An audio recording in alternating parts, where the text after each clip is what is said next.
That's awful. Sorry. It was awesome.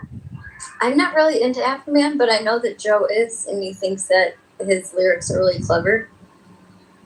Oh yeah, Colt 45 is just a legendary song. Colt 45 and 2 zigzags, baby, that's all we need. I don't smoke weed though. There was a country artist that redid Colt 45 recently. You would like that one, Ed? Who redid it? Let me double check. I think Cooper Allen and Rashad. Rashad's like a black guy from Mississippi, and Cooper Allen. You know who Cooper Allen is? Do I? Yeah. Did you see what Adams is writing to you in the chat? No. Let's see. From my size 46 panties on the stage. What the hell? Oh, Adams went hard at Raising Cane's today. He got a whole 6-pack of those chicken tenders from Raising Cane. I've never had Raising Cane's. I heard it's good. What? Raising Cane's is a staple in the South. You've never had Raising Cane's? You've never taken me. Because you're bougie. Well, but I don't really... Because I'm bougie. I guess. I don't like chicken burger.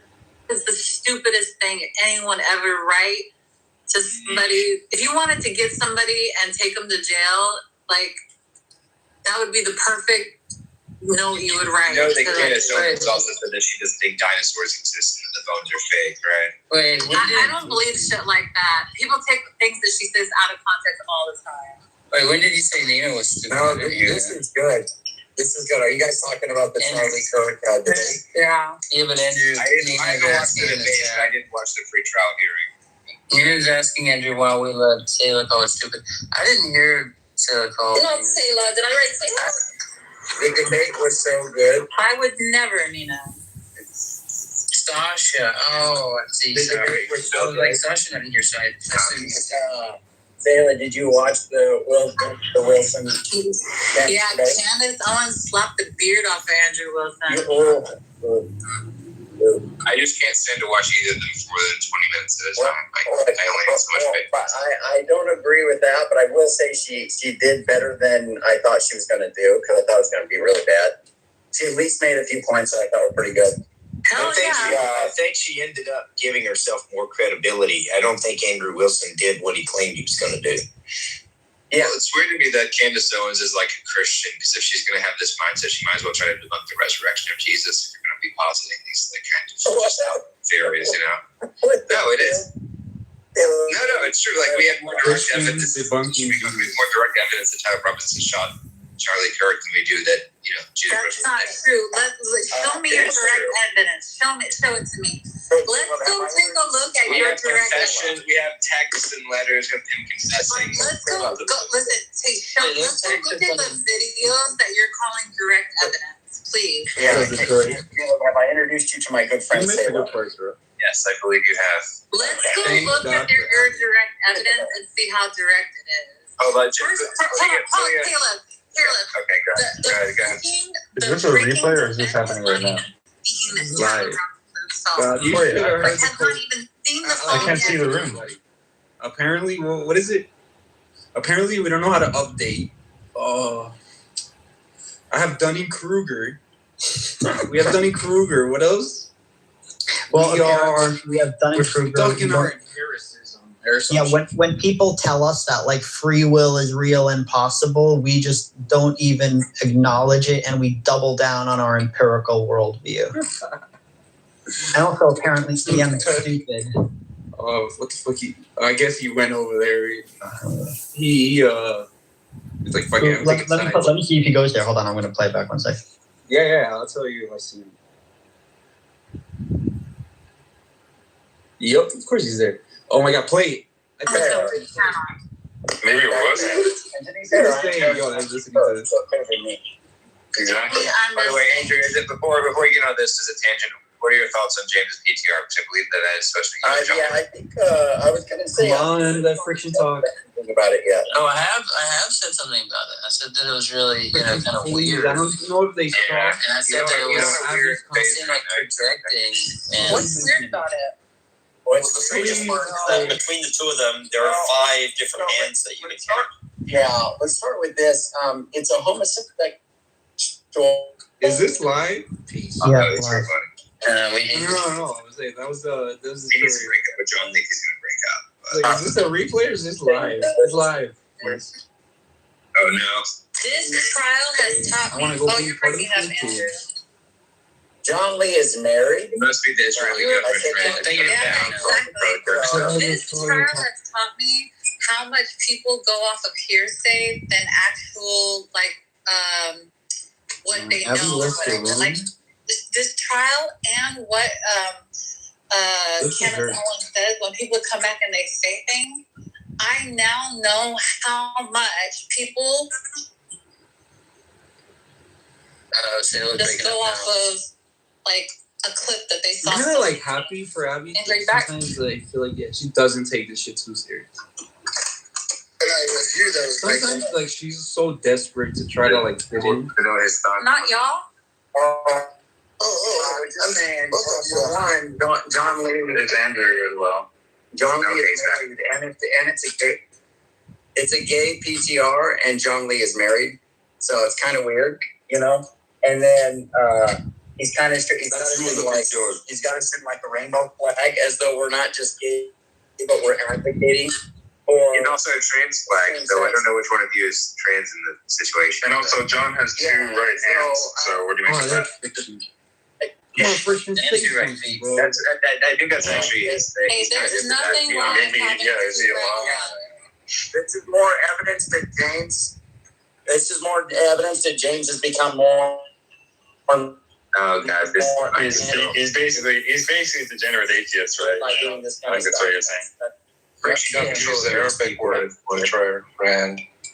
Andrew, when they were doing He's this basically a last degenerate night, atheist. when they were doing In this fairness, last night, Roger did confirm that most of the philosophers are actually, not most, but the person were actually quite degenerate. So, but these two aren't philosophers. Is that a problem? You know that Andrew, last night when they were trying to say that they're saying there's some elements of you, Andrew, that might be gay. I defended you and I said, I don't know what you guys are talking about. This sounds like this thing that like non-believers do, where they kind of like secretly are hoping that Christians are gay or something. yeah, they'll go homophobic once they're gay, because it's just funny. It's kind of weird. It's kind of weird how like all Real.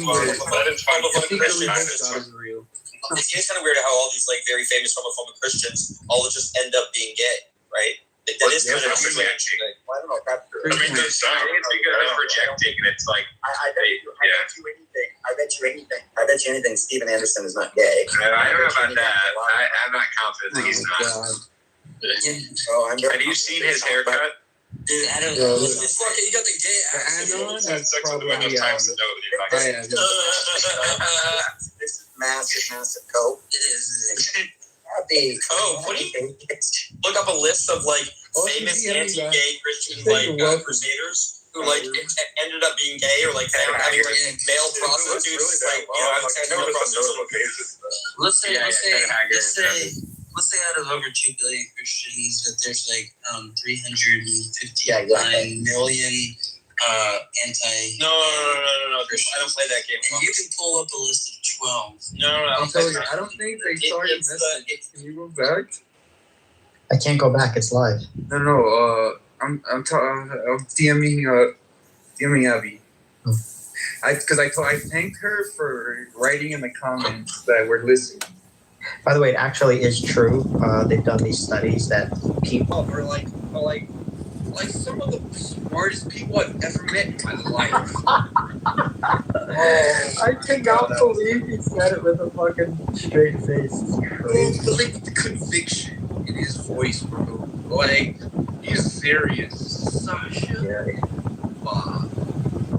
Sasha. Literally the 2 most toxic fucking people ever. Hello. Hello. How are you doing, guys? Okay, you got followers. I say seriously. Sometimes I let people. Like now, I check. They have like 0 followers or.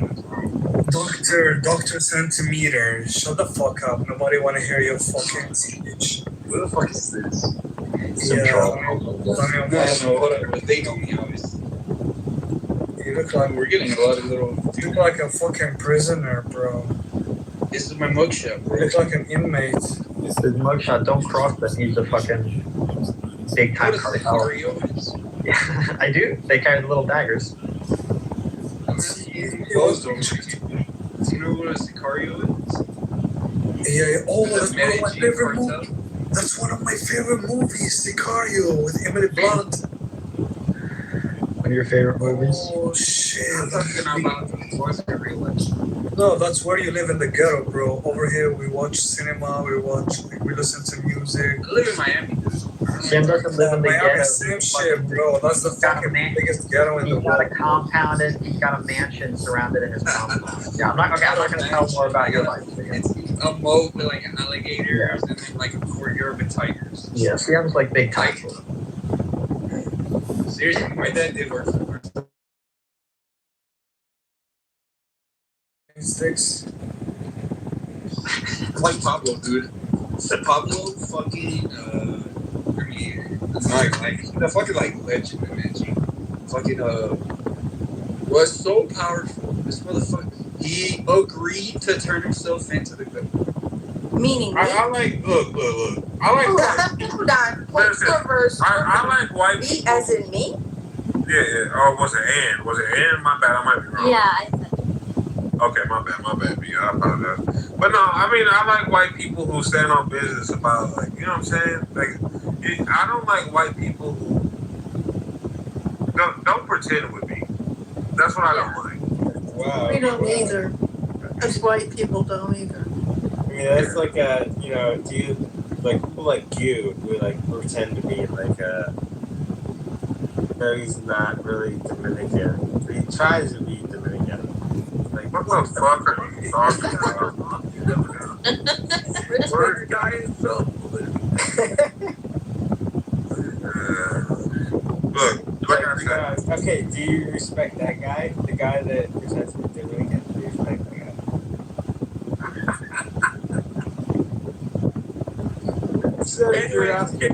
Carry on. What were you saying? yeah, nah.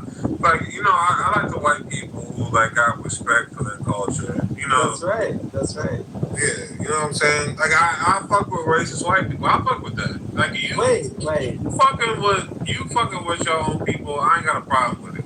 You know what I'm saying? Can you elaborate? What do you mean by you fucking? I mean, if you would shut the fuck up, I could. You know what I'm saying? You talk too much. Okay, you know to be. No, but the thing is, it's like a contradiction because if he's Catholic, how could you want to raise his children? Because he's Jewish. Well, they're allowed to lie to you. Okay, there's nothing wrong with being. Okay, okay, so if I'm gonna have, you know. Wait, hold on, David. Is your brain malfunctioning? Wait, let's do What's this. wrong with you? Let's do this experiment. So, David. No, I was trying to listen. David, That's okay, also so- something you're never supposed to say. David, Hold on, would you Goo is talking. Sorry. David, hold on. Let's do this experiment. So, you would consider me your brother, right? Yes, you're You one would of my good consider- friends. You would consider Joe Hero to be your brother, right? No. What? Oh, interesting. This man's a simpleton. What about William Wallace over here? He's cool, but not my brother. No. Okay. Would you say I'm your sister? I'd like you. Yeah, you're cool. I always consider you. This man's Okay, malfunctioning. maybe. You're an idiot, aren't you? Like I would say like gun to the head. I would say yes, Okay. but gun to the head. Hilarious, huh? That was funny. I guess. This man's an idiot. So what is the issue? You're inbred. That's the issue. You're inbred. That's a personal opinion. I don't know where that comes from. To be honest, You're Jewish, brother. I mean, you have to be, right? Okay. First of all, Are you being anti-Semitic? Wait, you think you're Semitic? No, I'm asking you. Stop being anti-Semitic. No, right? Is the answer? You're right. So how could I be anti-Semitic when you just said you're not Semitic? No. How is that possible? I didn't. Okay, I'm just telling you, stop being anti-Semitic. That's all. I'm Semitic. What happens? Whoa! Don't call me the N-word. Don't call me the N-word. Hold on. The N-word. What happens if something's like the tree? We identify who's the brother. He just called me the N-word. David, hold up. One mic on Bima. Moderators. Oh, thank you. Moderators, he called me the N-word. Oh, Do you not know where you're at? You know how many times I've been called a nigger in here? Wow. Okay, I don't say the N-word. Okay. Nobody cares. You're Jewish. David, you're an interesting I'd rather be character. called the N-word than deal with a Jewish person. Okay, but I'm not Jewish. Okay. So I don't know where that comes from. You are. David is the most flagrantly autistic drunk person I've ever met. David, are you He's drunk? an idiot. I don't know No, what that he's not means. drunk. I David, are you drunk? Yeah, I don't know what that means. What does that mean? I don't know. It means You're a that simpleton. when That's you what get it means. You're an idiot. autism becomes First of all, I'm not a flagrant. simpleton. I have a PhD in A mathematics. PhD and you're still retarded. Okay, I just have to say that a Well, PhD first of all, in we don't say the mathematics R is not word. We don't say impressive. the R word. My brother's fiance has a PhD in mathematics, and I think she's Well, so dumb. yeah, my friend's fiance. I'm just kidding. That's not nice. I'm just kidding, David. Well, I mean, like I was telling the truth, but I was surprised that she had a PhD. I was like, wow, you must save all of your rationality for just numbers. You're an idiot. See what I'm saying? But David sounds like a nice guy. But what I wanted to say was, I remembered what it was from. Oh, look, 11:11. Yeah, It but was at least you don't say the N word. This guy is saying the N word. That's not appropriate. David, Bobadilla, have you heard of the book of Verbal Judo? Well, anyway, there's 11 things that they're never. Favorite books. Go ahead. Yes, this is where I got it from. And so we did a replay, one of Monica's famous replays, for you haters who hate her replays. And we went over the things that you're not supposed to say in a conversation. One of those things is calm down. Another one that I heard tonight is, what's your problem? Another one is speaking in universals, like you never, you always. No, it was written by Jerry Jenkins, or George Thompson and Jerry Jenkins. So my therapist, like when I talk to my therapist, but wait, there's like more. She always said, "I'm sorry, guys." So there's others. Hey David, do you know what Dunning-Kruger is? Hold on, wait, let me get through this. I'm sorry, go ahead. Say again. So yeah, I was just gonna say, like, really quick, like, you know, when I talk to my therapist, who I'm gonna see her on Thursday. Is it Dr. Katz? Nobody gives a fuck about you. Like, what the fuck? No, but I was gonna say, like she, you know, makes me realize, like, with all due respect to people in this room, there's some very not nice people in this room. Look at you. You can't even think. David, are you? Well, I'm telling you, you have a PhD and you have to listen to a woman.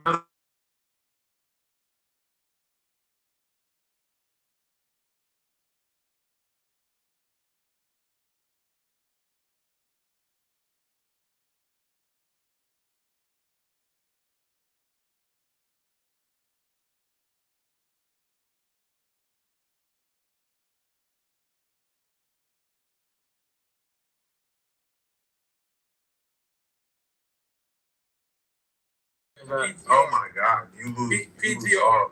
This is the real photo of David Bowie.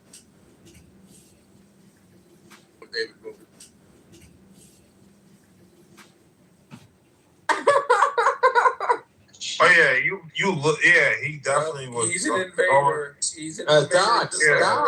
Docs. You know, you have to give it up to him. He is tall for a Peruvian. He's not that tall. It's the How many Peruvians have you met? They're really small. Okay, that's now you're being what do you call that when you're you're assuming things about people? Dude, I probably know more Peruvians than you do. How dare you? I mean, I'm just saying. It's the truth. It's fact. I mean, okay, I'm not gonna brag. This man's an idiot. I'm not gonna brag. You take too long to think, okay, bro. 1 second, 2 seconds. Where's the white people that can think? Give me the fuck, like, what the fuck, bro? Okay. Now everyone's white now. Where did that come from? Okay, but are we ready for an intermission? But yes, interrupt. David, just, thank you. Just hold on a second. No, 2 seconds. No, for the record. Hold on, David. We're breaking for an intermission. We'll come right back to you.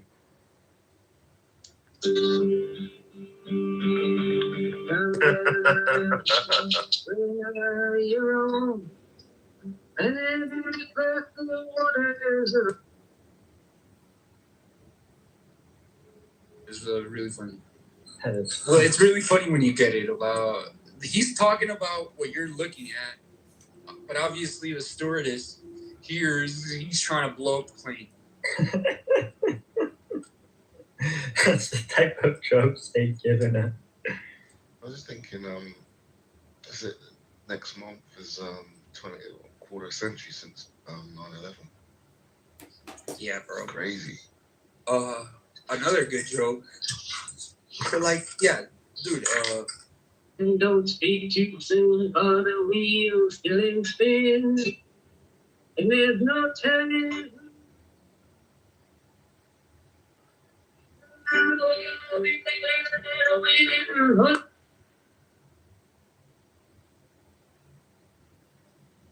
Still every whisper of the wind, So like a flame straight and unstirred, burn up thy being in one word.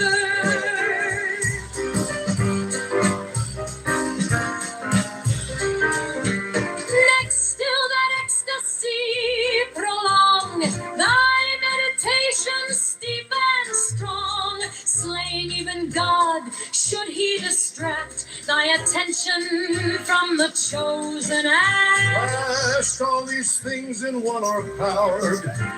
Time that the midnight blossoms flowered. The oneness is yet even in this.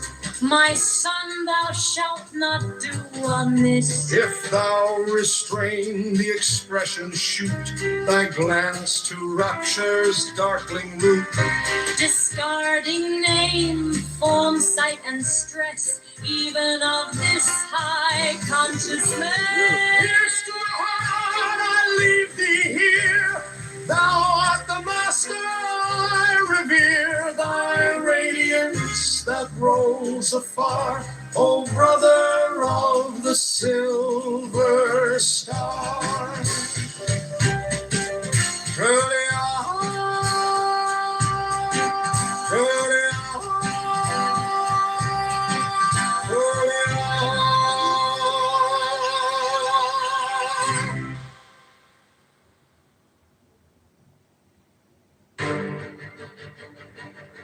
There is one light of the sun, though it is distributed over walls, mountains, and other things instead.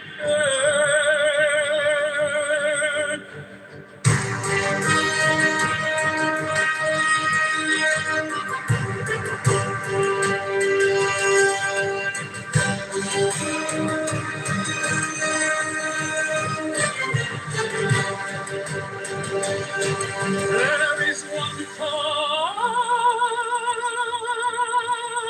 substance, though it is distributed among countless bodies which have their several qualities.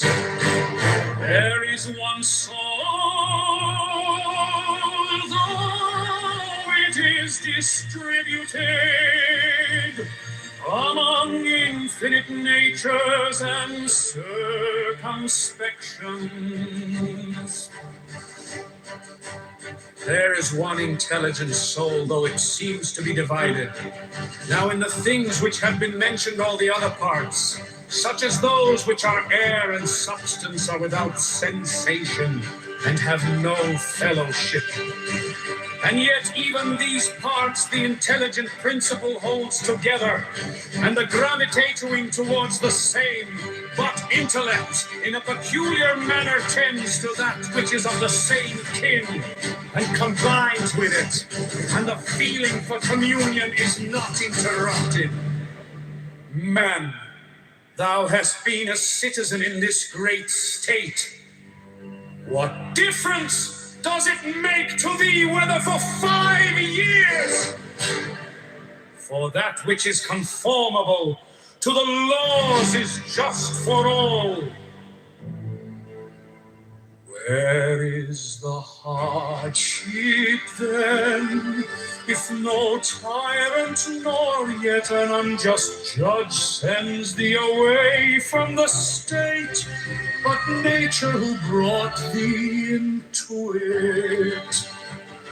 The same as if a crater where or nobody knows where, for thus contain nothing at all, especially if thou reflectest at the same time that what has once changed, there never exists again in the infinite dark.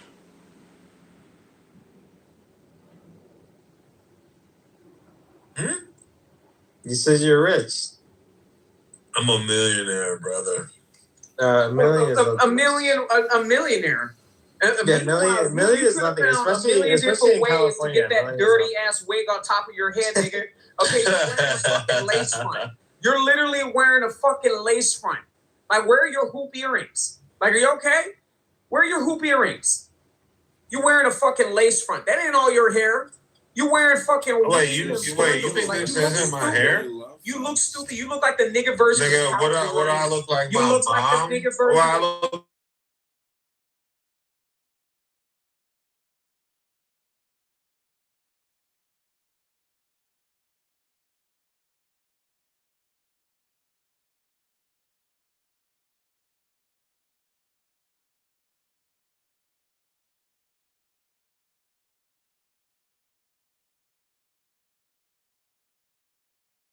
like the nigga version of the Cowardly Lion from Wizard of Oz.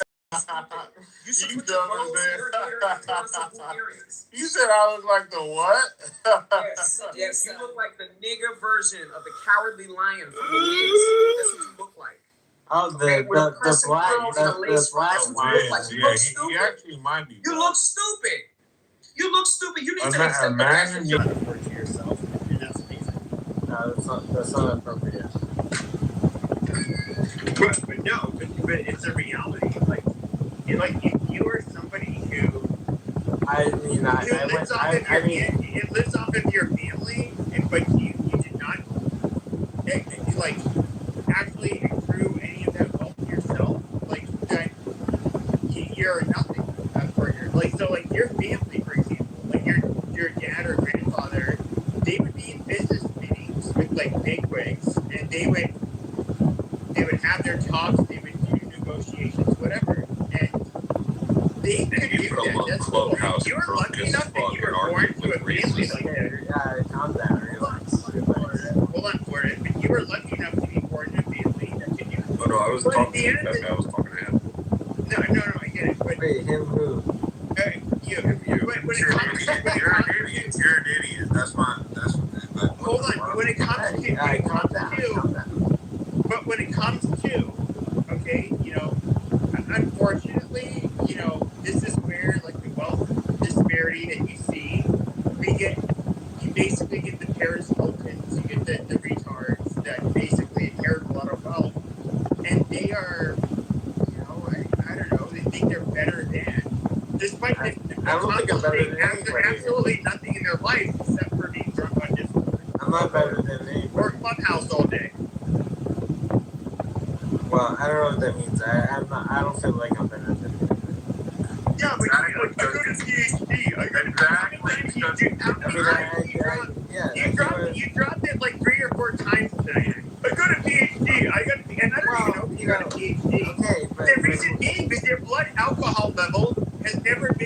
below like 0.30, so I can't gauge that. And that's just a fucking reality. Well, the only reason I say it Click on my VCR upload of this real photo for David. Yo, Wallace, I'm blocked from that right now because of empathy. So fucking low. It's like situations are so stupid. It's targeted ideas and purpose of being beyond. I don't even think the guy can fuck all that money together. I think the guy who talks like that is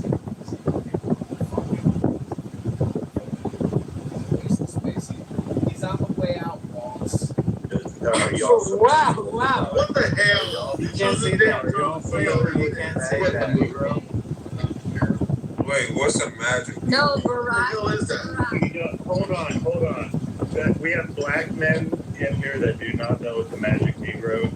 Yeah, we didn't make the movie like Can like White Man Can't Jump. We didn't even make that movie, but it's like it's funny. But yeah, go.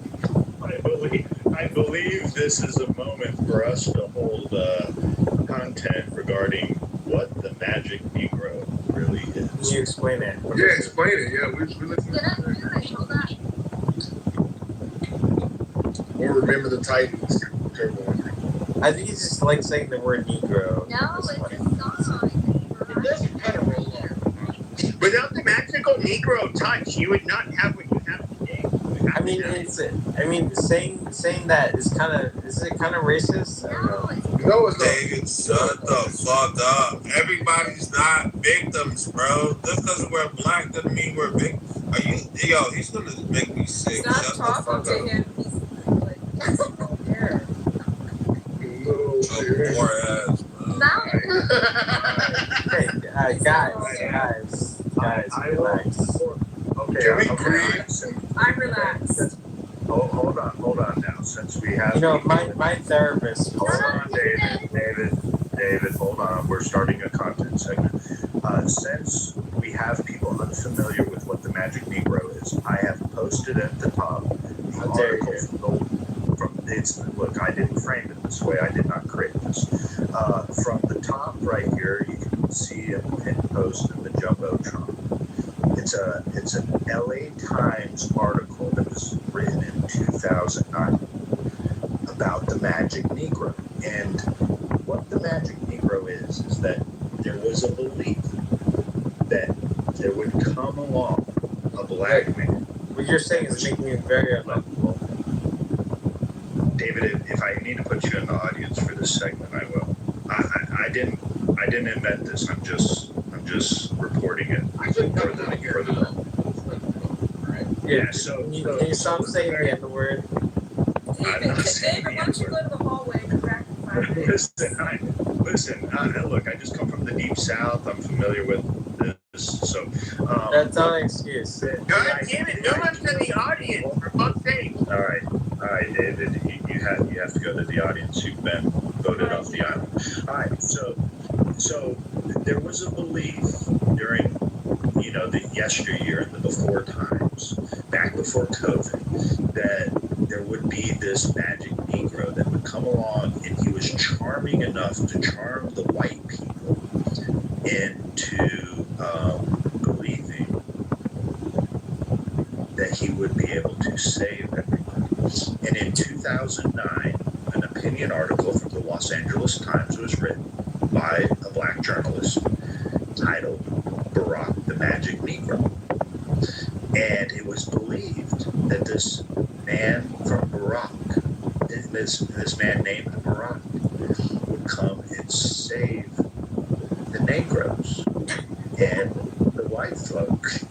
I'm not making this up. I'm not making this up. Negroes, don't make it. Sounds so worse. I'm not making this up. So there's a song that goes along with this, and if anyone's curious, I'm going to play it. Yeah, Pump the Magic Dragon. Yeah, I'm going to play it as an intermission, and everyone can read, and then we'll read the article. Okay. Hold on now. Everybody stay on mute. Stay your fucking asses on mute. Who the fuck are you talking to? Shut your faggot ass up.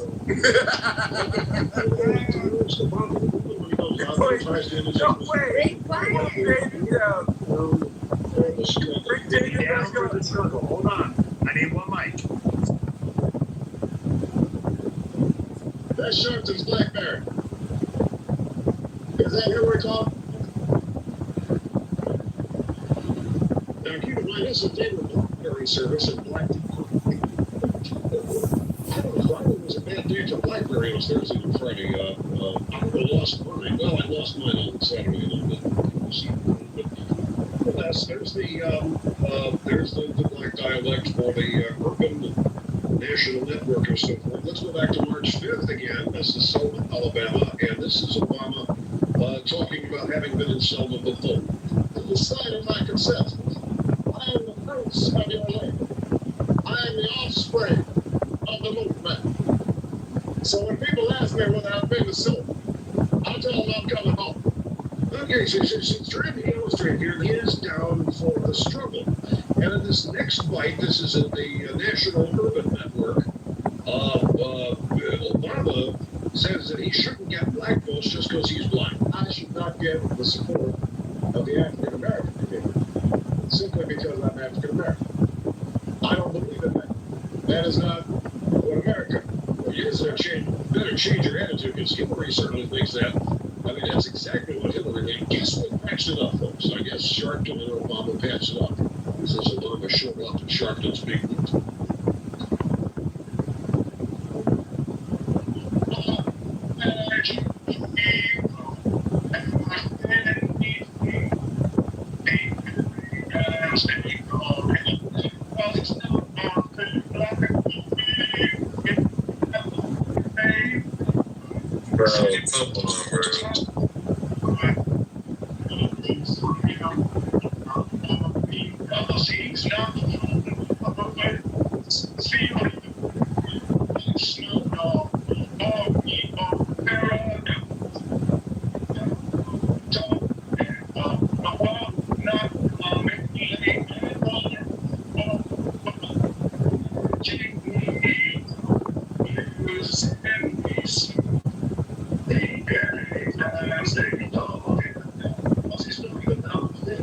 Alright, bro, what are we doing here? What do you do?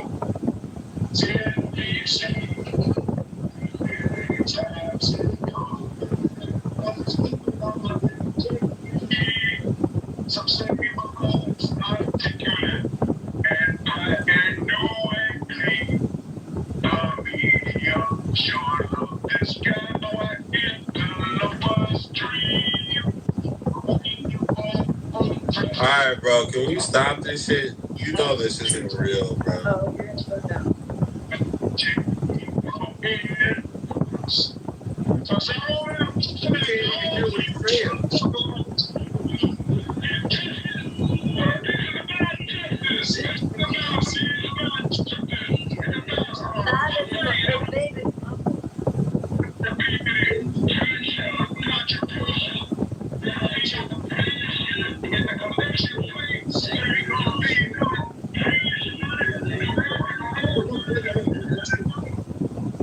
Now, why would the LA Times frame Barack Obama? Babe, it was really muffled. You couldn't make out the word.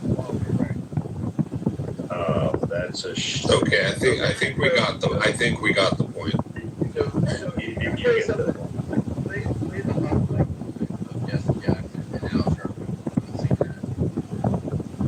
For 2000. Hey, check it out when he said, I wish that Negro would stop talking about black people and stop talking down to black people. He said they got him on hot mic, and Jesse Jackson said this guy thinks we're all in a poor country. Yep. But nobody cares about what Jesse Jackson has to say. I'm confused why that matters. Jesse Jackson once ran for president, also was like right-hand man of Martin Luther King. He might have an opinion about a black politician and how authentic they are. Wait a minute. You said Jesse Jackson has an opinion about the... Wait, hold on. James, are you black or white? I believe he said he clipped that nigga's nuts. That's his words. Yeah. The whole point was, I think somebody like Justin Jackson has an opinion on this authenticity of black politicians. Hey, like a wise man once told me, an opinion is like an asshole. Everybody has one. Nobody gives a fuck. Nobody gives a nigga. Nobody has ever in their life, if you're black, been like, "What does Jesse Jackson think about this situation?" Ever? Actually, a lot of shit. No shit, bro. You think all black people are retarded? Like we can't think for ourselves. That.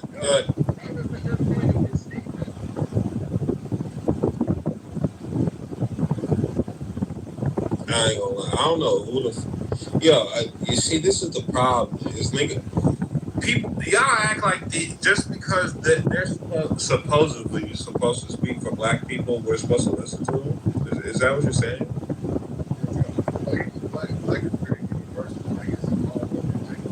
Exactly.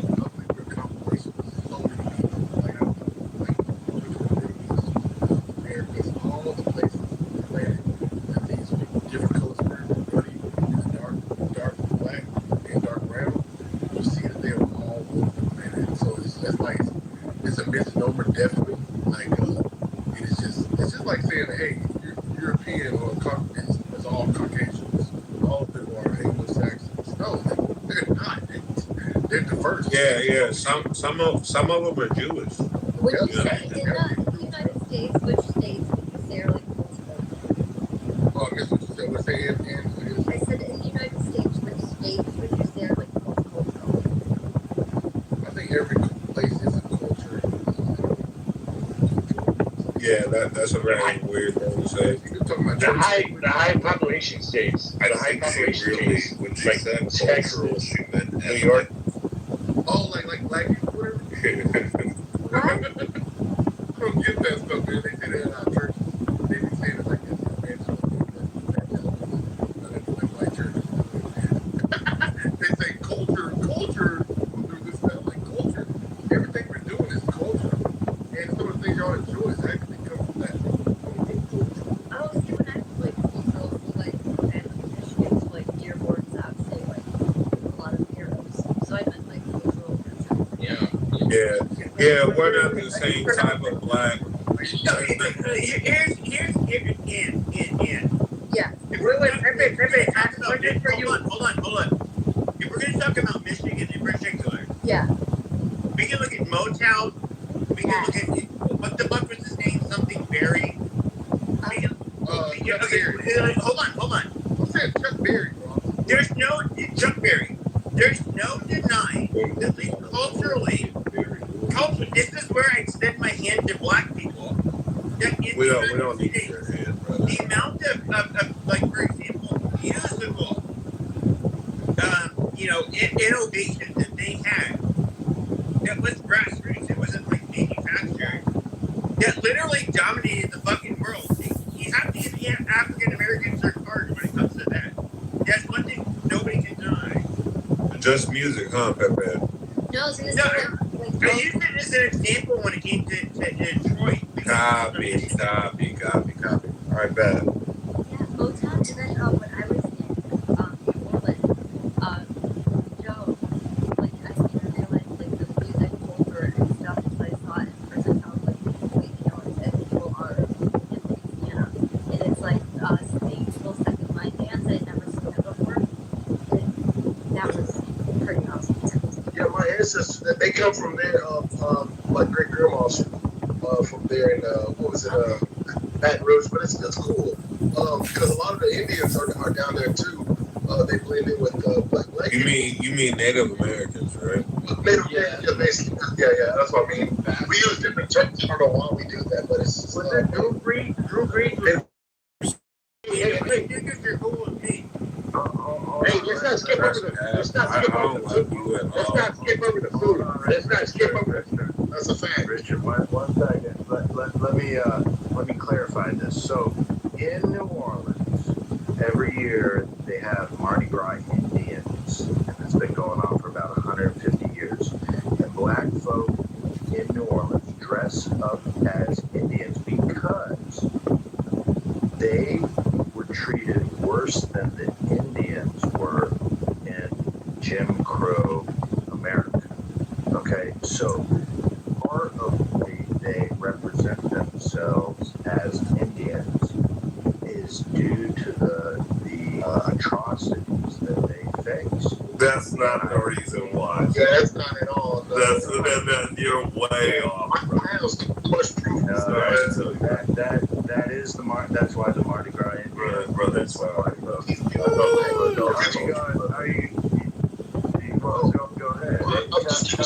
Tell me how I'm wrong. Here's why they do that. Because they used to stay together. So during the misogyny law era and stuff like that, where white could only marry white, black could only marry black, and brown could only marry brown. Hold on. That's not true at all. Did you? Hey, wait. Hold on. Don't interrupt. That is. When it comes to Louisiana, it's a much different story. So you had the Korean races where basically it was Spanish territory, and you had the great expulsion from at least half of my families. They were Acadian. So basically, after the great expulsion by the British, they went to where? Louisiana. That's far. Nigga, if you're talking about New Orleans, that is. What are you? Hold on. Do you think I'm an idiot? Hold on. You talk too much. Don't be disruptive, okay? I have not been talking too much. I've been Be succinct. Everybody who speaks, be succinct. So when it comes to that, you had the decree of races, which was Louisiana was the Spanish territory. It said that Europeans. No, it wasn't. It was French. You idiot. What are you talking about? No. Haitian and Creole, French. You don't know what you're talking about. I know exactly what I'm Stop. I know exactly what I'm talking about. Louisiana was Spanish territory, and so they had a decree of races, which basically allowed European people of Catholic, faith to be able to move down there, and so that's where you ended up getting the Acadians, which ended up being called Cajuns down there, and they did have like a rather strict classification, much like the Spanish did. Whether you're a quadroon, octoroon, petite. You don't know what you're talking about. You're just talking. I absolutely know what I'm talking about. He's half right on this. Yeah, exactly. So when it comes to like the Spanish had mestizo, castizo, they had mulatto, they had all of these things. What? Mulatto. The Spanish literally had a classification system. The French did too. But the reason why Louisiana ended up becoming dominated by French people was because of the decree of races, where European people of Catholic descent, which at the time, if you look in Canada, when the British ended up taking over and saying you guys have to paper will kill you, a bunch of them ended up in Louisiana. It was a lot of. You think I'm an idiot, don't you? You're just talking. Shut the fuck up, Pepe. You don't know what you're talking about. What did I say that was wrong? Everything you just said was wrong. What I'm saying is that it's something that would be taught in grades. Like, it's not. Pepe, he's got a moldy fucking wig on. You don't know what's right, Pepe. He got a moldy fucking wig on. Like, what are we talking about? Okay, there's too much He got a moldy fucking wig on. Like, I mean, y'all supposed to be making sense with a person that has a moldy fucking wig on. Go zoom in on his shit. He got mold on his fucking wig. Like, I mean, y'all supposed to figure out the meaning of life from this nigga? Like, y'all, like, this you need to replace your wig. But, like, I don't know why you're not on top of that. Baby, you see that shit? He got mold in his fucking wig. Like, this is crazy. Replace your wig, nigga. Let me check. Does he have mold in his wig? He got mold on his shit. Can any lady confirm that we need a lady? Not mold on his blonde. Now he's No, but you're not black. Where are the black women? Hold on. We don't want to hear from any Africans or Caribbeans. We want to hear from black women. Okay, that's all I was asking. That's all I was asking. Sit down. Yes, I know you, because you coming at me wrong. We're trying to hold my mouth. Okay, of course, a gay black woman wants to say that a black man doesn't know what he's talking about, right? No. The black lady confirmed that he don't have mold on his wig. Okay, he confirmed. It's a black lady. But here's the thing. We are American. Wait, one more black lady. On the bottom right hand corner, that's the mold. You don't wash this shit. Wait. We have one more black lady. Hold on. Let her give her opinion. Hold on. Tell us your opinion. That may have mold on his wig. I just looked at the picture. Yeah, does he have mold on his wig? I wouldn't call it mold, but it does look kind of crazy. Yes, we can agree that shit don't look it's mold. It's mold. I don't get it. That bad hygiene. You sit up here trying to discuss politics. You can't politically discuss your fucking hygiene. Like, what are you talking about? Don't come up in here with a dirty ass wig talking to you guys. But what I don't get, are we going to be niggas and crackers? Yeah, like no. I argue with. I want you to be a motherfucking nigga tonight. You can be niggas. That's fine. But let's. Yeah, I argue with white people. I don't argue with gay black dykes. That's what I don't do. You know? Okay. Do we Shut up, want baby. it to I'm be? not talking to you, pussy. Do we want to be nigger versus crackers tonight, or do we want to be American versus non-American? What kind of energy are you guys on tonight?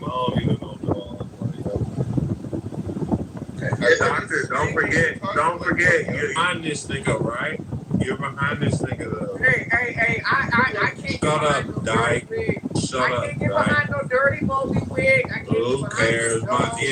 My wig is dirty. My hair is dirty. You're a gay dyke. You hate black men anyway. You hate black men anyway. You hate black men anyway. How do you not wash your wig? Joe, are you really gonna go for that? That guy just called us some niggas, bro.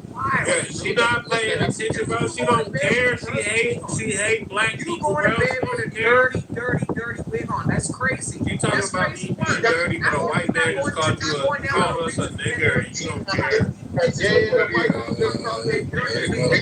Your dirty wig and that dirty face. What's going on?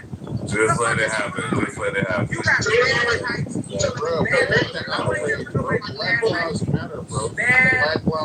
Don't correct me, It sounds like this black bitch. You black monkey bitch. It sounds like you want it to go against the whites. Is that what you want to do, you bitch? Suck the fucking dick. Is that what you want to do? You want to make this into a black white grabber? Is that what you want to do?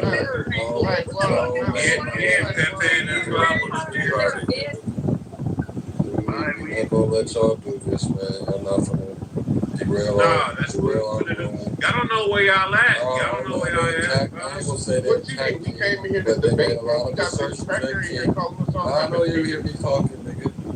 I know you do, but we got a pink ticket, so. Yeah, welcome to these niggas. That's what they do.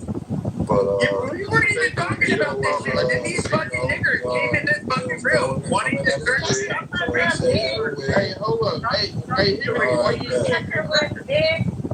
One, two. My favorite number is 3. So, somebody else want to interrupt me just so I can get to 3. I would appreciate it. Hurry up, nigger. Okay. So some people. No, don't move down, bro. So I want King. If King wants to have the last word, he can have the last word. And we're gonna go back to what the hell we were talking about. Or or we can go back to what the hell we were talking about. Yeah. I'll say this, bro. Like I told her, bro. Like she's sitting here trying to argue with me about some dumbass shit because she's gay or whatever. I ain't got no problem with that, bro. But my problem is not with you. My problem is with our enemy, bro. So you can talk to me crazy all you want to, but never forget that the white man. You see what the fuck you sitting there trying to be with him, but he don't. The white people don't give a fuck about you. The real race. That's what I told y'all. The real racists don't fuck with y'all, bro. They don't give a fuck about us. I don't know why you trying to argue with me. Like I don't give a fuck if you gay. You want to be whatever. You can do whatever the fuck you want to. But when it comes down to us, I'ma die and be about us.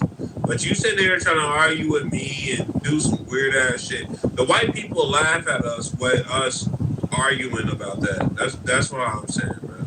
You talk too much. Period. That nigga Pepe, you saw what he did. He sat there and pretended with you for a little bit, and then instantly got on your ass. They don't respect us. Yeah, but that's what we call nigger negotiating. He got the last word. He said he was going to say his piece, and that's it. Okay, but that's nigger negotiation right here. Yes, now I have to let Pepe speak on it. All I'll say is I agree with King 100%.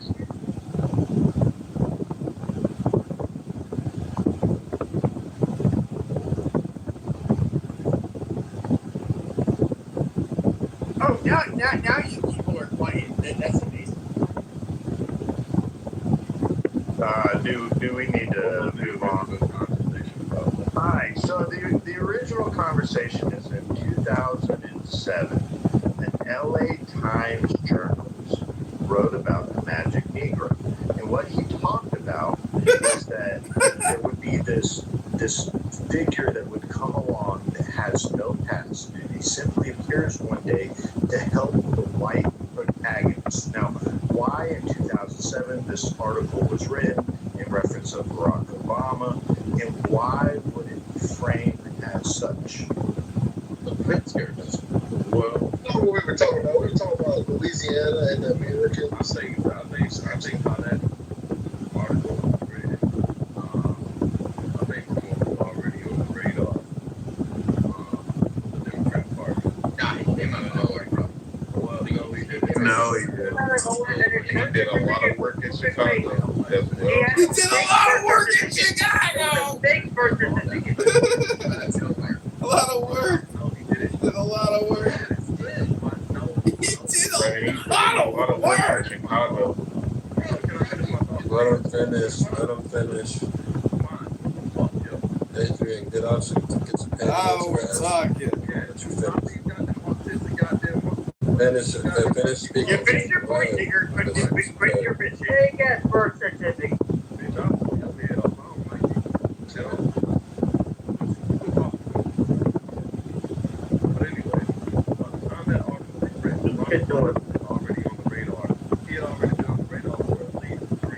He's on a radar system for 3 years doing hard work.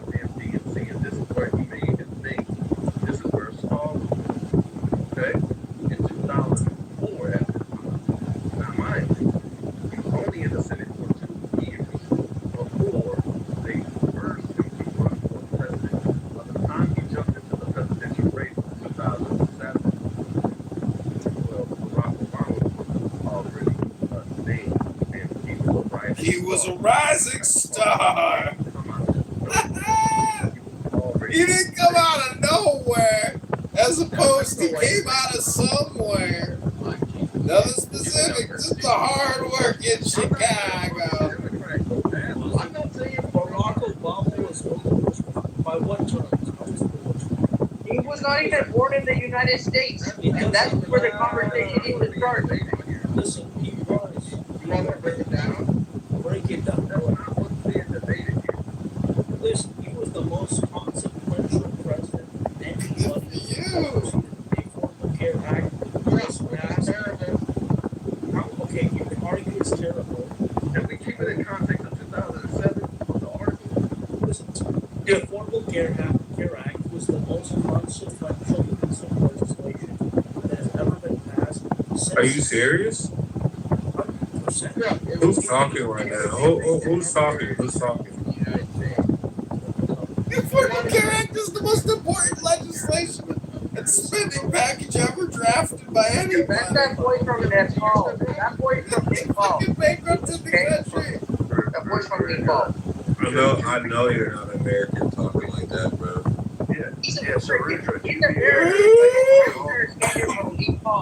hold on. Let's bring some context into this. Hold on. To be fair, look, we weren't talking about Obama's presidency. This was the lead up to Obama's presidency. However, just so everyone's aware, if you're paying very expensive rates for your health care right now, that's due to the Obamacare because they had sundown. Shenanigans. That's not true at all. No, this is very true. Hold on. This is very true. They had sundown. Trump is the one that changed he took away the Obamacare. What are we about? The one thing you're not going. Hold on. Obamacare is still in place. There was sundown law. Inside the law, there was sundown 15 years after when the subsidies would run out. Now, those subsidies have run out. Now, we can complain about the Republicans and the Democrats not doing anything about it. But to say this is the most influential legislation ever in place, bro, this was just a money grab. It's only made elitists rich. What has it really done for Americans? Yeah, so what you guys, if you're not old enough to actually be an adult citizen, when this actually went down, you have no perspective. Okay? And I'm not saying that to be pejorative or No, I agree with that. So then why are you talking about World War II? I'm not talking about that. I mean, in general, the basis of this was wrong. Okay, Obamacare was excellent. You talk about Mitch Romney? Oh yeah, you're an idiot. I can't talk about that. This is weird. We gotta have one mic. If we don't have one mic, we're just gonna start putting it down. We're gonna try it. So we get to the end of the 20th century. Okay, so you had Obamacare, which did a bunch of things. One, it said, hey, look, you can change jobs, you can still with your health care, and that was basically that's what was based on Obamacare. Okay, and it also allowed domestic partners within 6 months of establishing residence to be on the same health care plan. Back to that day. It's actually 14 months. Okay, well, it wasn't in Massachusetts. Okay, so you know, because I was there. Okay, so it was 6 months. All right, so you could have pre-existing conditions, and you could have domestic partner coverage unmarried. Okay, and everybody loved it. That's why everybody was like, "Oh, Obamacare is getting great." And then when we got Obamacare is gonna be great. It's just a disaster. It's like an 800-page document charging boomers for selling their property and funding. Like the whole thing was a disaster. Okay, and it made nothing but healthcare more expensive in the United States, and it ruined all of them. I'm sorry, it's just not true. If you don't believe that, because you weren't there. Can I respond to that, please? Can I respond to that?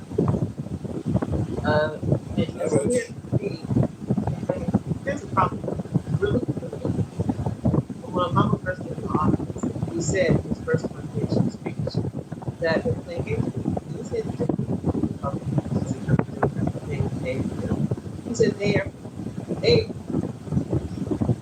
every 4 months. Your microphone is kind of bad, sis. You said some good stuff there. Yeah, can you hear me now? It's not the same, but it's not that now. Okay, it was not. Okay, go ahead. Yeah, I'm just trying to fix that. The idea that Obama said he was coming to school with both parties is something that he told us when he first came into office. And even after midterms, we pushed, for Democrat to be the majority in the House. And he put Obamacare or the Affordable Health Care Act on the table. They still chopped it up. They chopped it up so much to what we have today. And that wasn't his initial proposal. His initial proposal was much larger. And I kind of always put it like this: he gave an encyclopedia to to the White House, and they gave him back in Jehovah's Witness pamphlet, and we're all scrambling and arguing about this Jehovah's Witness pamphlet that Congress only passed. But the bulk of what he was trying to pass, the bulk of what he proposed, was played with and denied across the board. And we still in 2026 are thinking that the dumb shit, just with this path that we got, is what he proposed. It's not what he proposed. He proposed something greater. And I wanted to extend that by saying that after Obama's last term, here comes Trump, right? And Trump's campaign, in one of his speeches that I heard, he said that, this is right after Obama, he said that Black people need their own healthcare system. And I asked myself, where did that shit come from? So I went to AI and said, well, because I was having an argument, where did he say that? Where did Trump say that? And AI said, he said that a lot in his campaign. He just said in one speech. He said throughout multiple speeches in his campaign that Black people need their own healthcare system. I'm like, yeah, that makes fucking sense. Because he's trying, there's a band-aid that's trying to be fixed in healthcare in this country. That is, I know white people, I know the healthcare system in general is broken, but there's a significant problem with Black healthcare. And people in Congress and people in politics are trying to solve that problem. You mean the American healthcare system? And in the original Obamacare, he was trying to solve that problem along with a whole lot of other problems in healthcare across the board.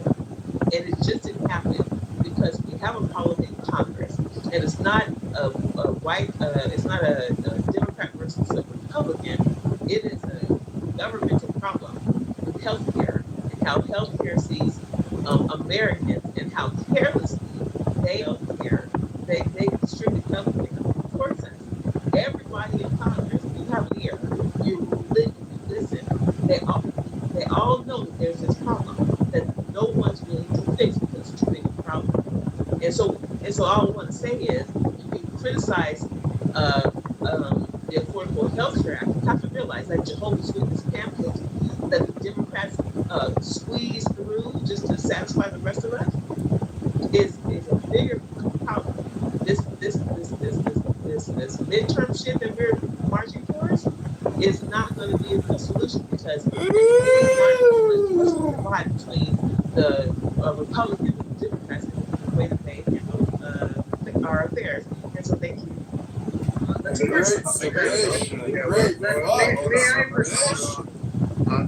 Yes, we're going to get some new voices. We have some contradicting positions on stage.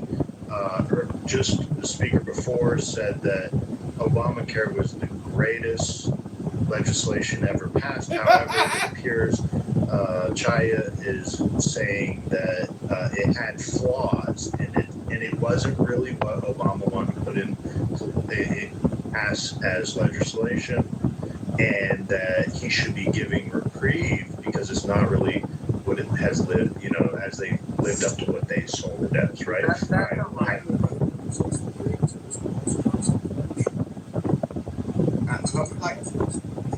would like to address Chaya asked that also because there was a lot of important points that she had identified.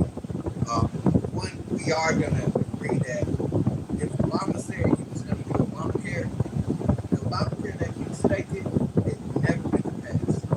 And we all know what he promised.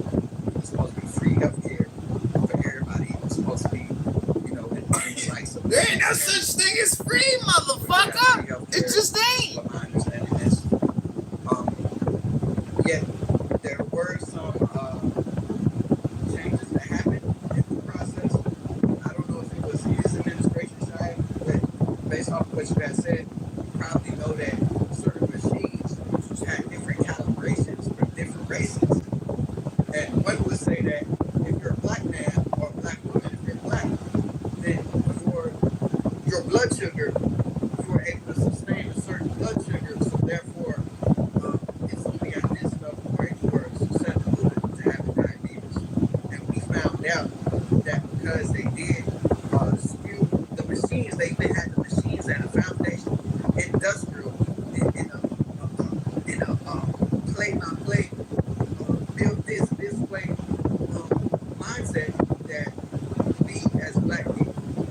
had to deal with different illnesses because their machines wouldn't even give us the room to validate us being sick. I don't even know if I'm saying it right, y'all. I feel like y'all will get what I'm saying.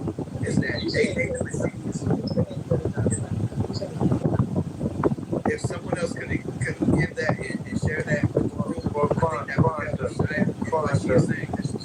Yeah, so hold on. This is a little bit of code because the Democrats had 60 senators coming out of Barack Obama's election in 2000 when he took office in January of 2009. They had 60 senators. They controlled the House. They could pass any legislation they wanted.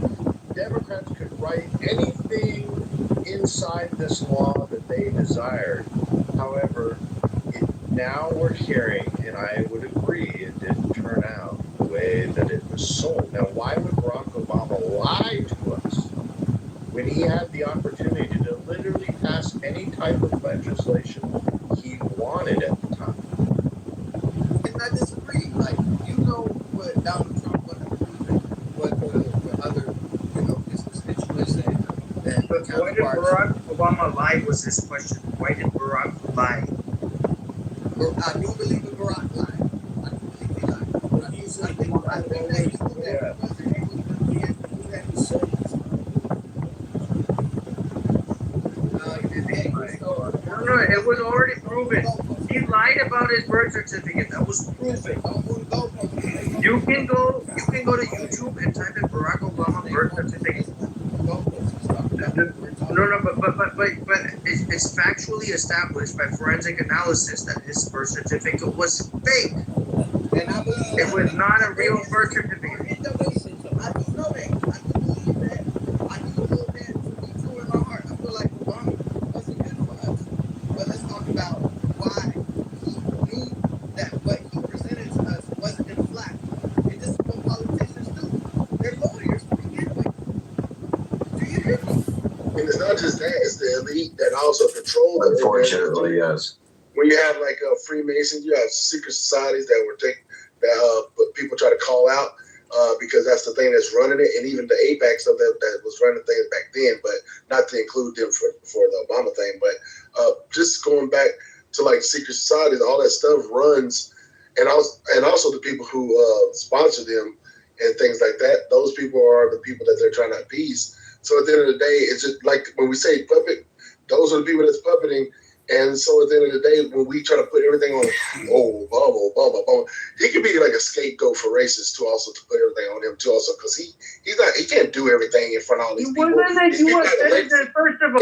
They have a legacy to like they'll kill anybody. They killed presidents already before. If this guy dared to try to even touch the topic of a thing that they didn't like again, they are like they're just like a bunch of kings and queens. Descendants just sitting there waiting for somebody to dance and try to give us a good show, and so to make us feel like we got freedom. That's exactly what's happening. They're just like, hey, let's let one little black token Negro to get in there, and that way we can feel like we're we maybe can let loose a little bit too. Also, by the way, we got his mother was white Jewish. What do you mean? What do you mean Negro? His mother was white Jewish. Hold on. Relax.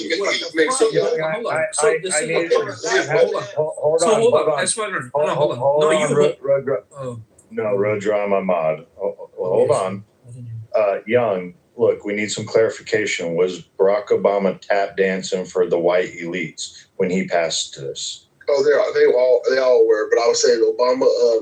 I don't think he was tapping too much. He just kept it where it was at. But a lot of things got released under him, and it is made to look like, hey, your black guy did all this, but they actually know they're just using that for a moment, just to pass all their exotic things through him.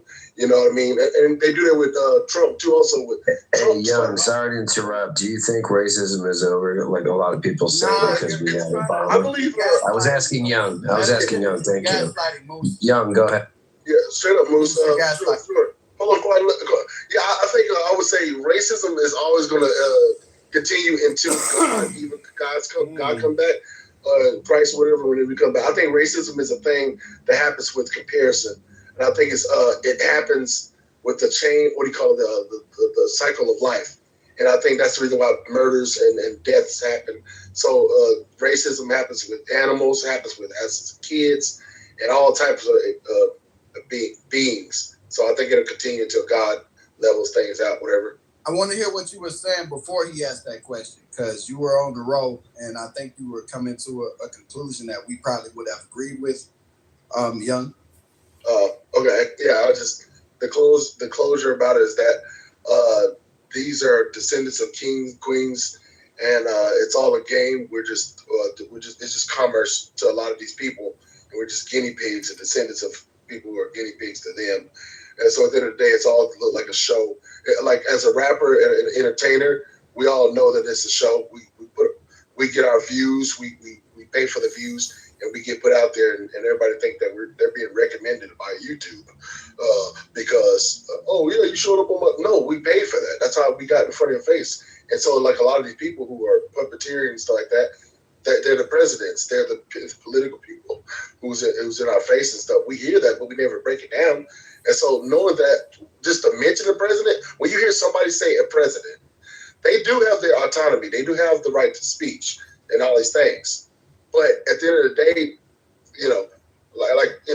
I already said it. So I mean, that's all. I'm not going to keep it. Okay. Let me ask three questions. Number one, where do we want to start? I can start. Why are you gay? Hold on, Rudra. I know you, Rudra. I knew you wanted to come in. I want to give you the mic. Rudy, will you forfeit your mic to me? Rudy, I don't. Where's Rudy in this room? Bro, you're already talking, bro. You had the ball. You just had to Rudy and rude you out. Look, you're just, your bitch ass is just mouthing away while this guy he's not even ready, okay? Why are you gay? Why are you gay? S500. Why are you gay? Shout out to Africa. Shout out to Africa. Fight. Yeah, go suck a Jewish dick, okay? Go suck a Jewish dick. Don't ever talk to me like that. Shut up. Wait, I'm all right. We're gonna have a normal conversation and maintain decorum. Okay, wait. I just want to tell Bima. Did you hear that Hayden Panettiere died today? Oh my God, she's late. Okay. No, I'm sad. Yeah, that happened this afternoon. I just got here. Peter Thiel. She stood for a lot of cultural things, like a lot of moral, virtuous things. Y'all understand that the underlying narrative behind that death is that it could have been a suicide or overdose, right? Well, because I saw her. His wife on Yeah. They always say they love that shit.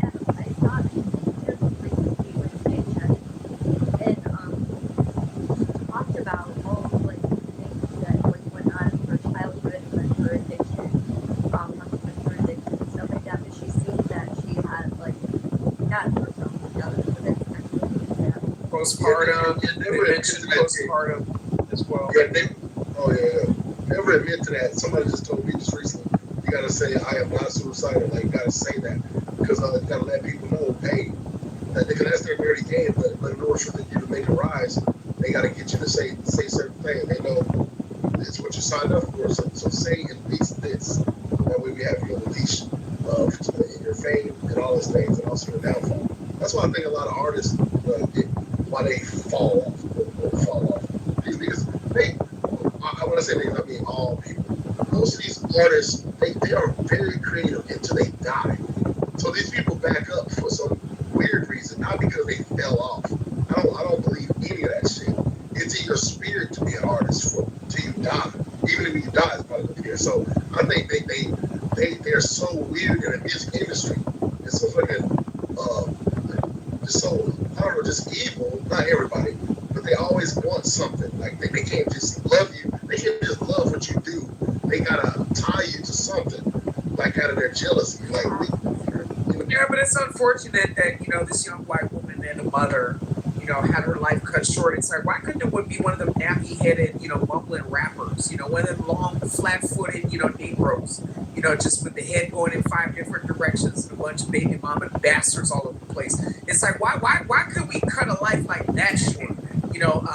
sucking up resources on a government dime as opposed to this young white woman that just had a baby.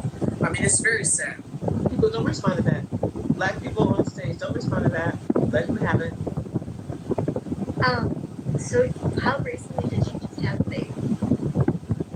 Was it like Dr. Adams, don't be here. Let me console you. Don't be so sad. A white actress guy. She actually is such a good actress. She's not really dead. Oh, that's not funny. Because everything you just said about black actresses is hilarious. No, I didn't. Notice when they're done to talk, my conscience already said don't respond to it. So I'm not responding exactly to what she said, but I thought it was ironic when they said don't respond. I was like, I felt it every fiber in my being told me, like, that was the blackest thing I've ever seen from any human. No, don't respond. Don't respond. I'm saying I agree with you so much. Yeah, That's right. Listen to your boss. We know the women lead in your ilk. We know the women lead in your ilk, man. Yeah, she stood for a lot of people though. For that, I mean, like, what do you call it? Bringing on all of that thing. Yeah. The Titans. You know what I mean? Like she was very cultural. Like she didn't have no fear. And even as the real Titans, she was badass in that movie. She was a kid. And Hero. I just yeah, right, fact. Yeah. And then she was on, okay, it's actually like the showing my age. One Life to Live. You know those soap operas back in the day? Yes, I heard that. Yeah. I did not know you. That's crazy. That's crazy. Yo, you know, and is it Annie or Ann? Okay, and you know what's crazy? I used to always make fun of those shows a little bit in a sense, but I watched them though because Grandma, she always had us watch them. Like, you know what I'm saying? But with the glass, like notice everything was dreamy. Yeah. Like the glass was always shining. Yeah, definitely. You remember those two twins? They were like old guys. They had white hair. Do you remember the names? The names by all my children. Oh my God.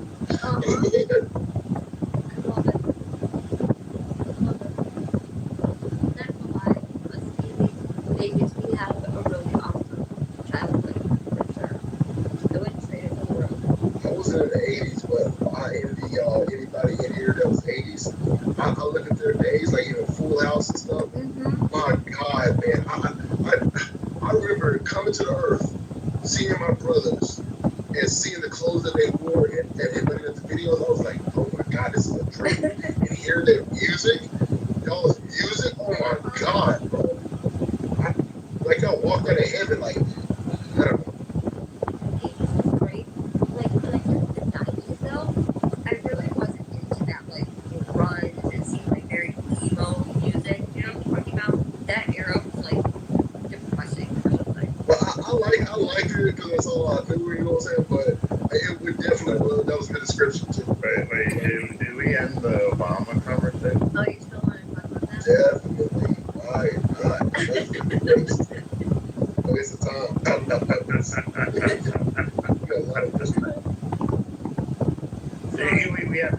We have to admit that Obamacare was absolutely awful, right? I mean, here we are again now 20 years later.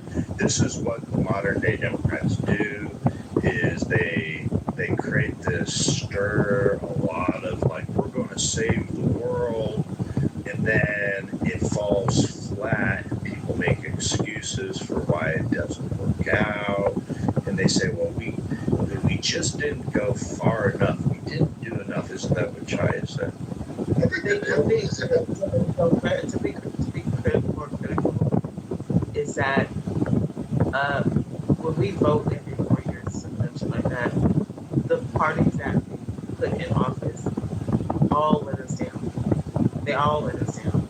We're being controlled by 1% of our population, and we've been controlled by a very long time. And so you have all these presidents and all these Democratic politicians and all these Republican politicians who are being bought in the lobbying system that continually tell us a story during the campaign and continue to let us down when they're in office. That's just across the board.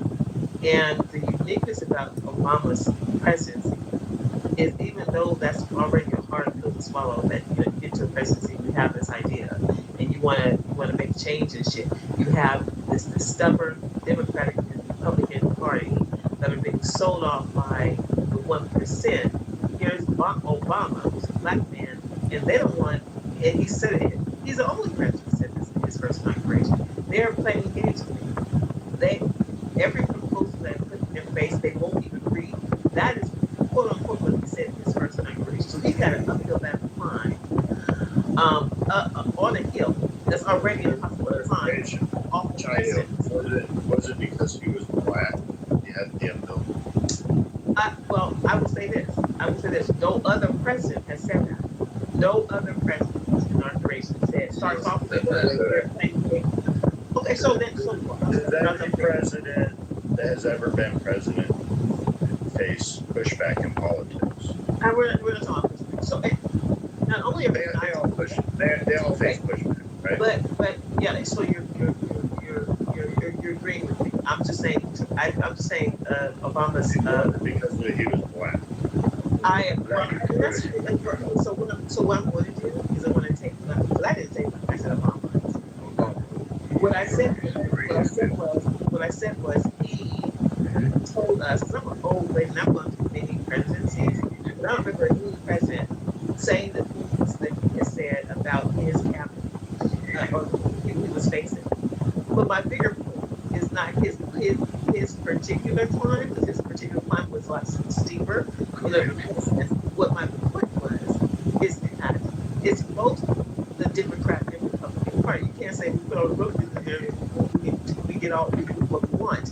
We put all the Democrats in there, we get what we want. And it's proven that none of that is true.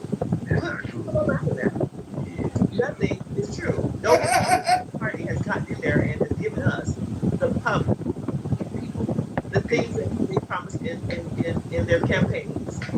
Anything that they have promised us during their tenure in office, they haven't done that. I'm getting an echo. Where am I getting that? Because I can't hear myself. I understand. I'm agreeing with you. I just want to finish without my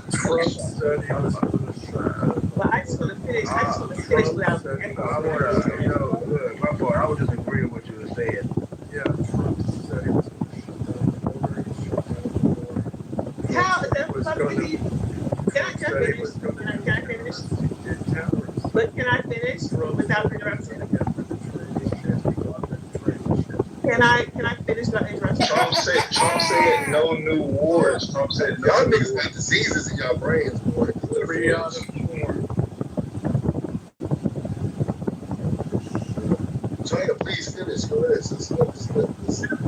Okay. So what I have decided on this round is just not in too many ways. Y'all want to hear what I have to say. Y'all want to get y'all. I do. I won't fight it. I just won't fight it. I'm just my point. Even let's look at right now. America's all campaigning around the midterms. Where in history have the midterms and us overturning versus them overturning hasn't ever made a real impact on our day-to-day lives? It just hasn't. It just hasn't.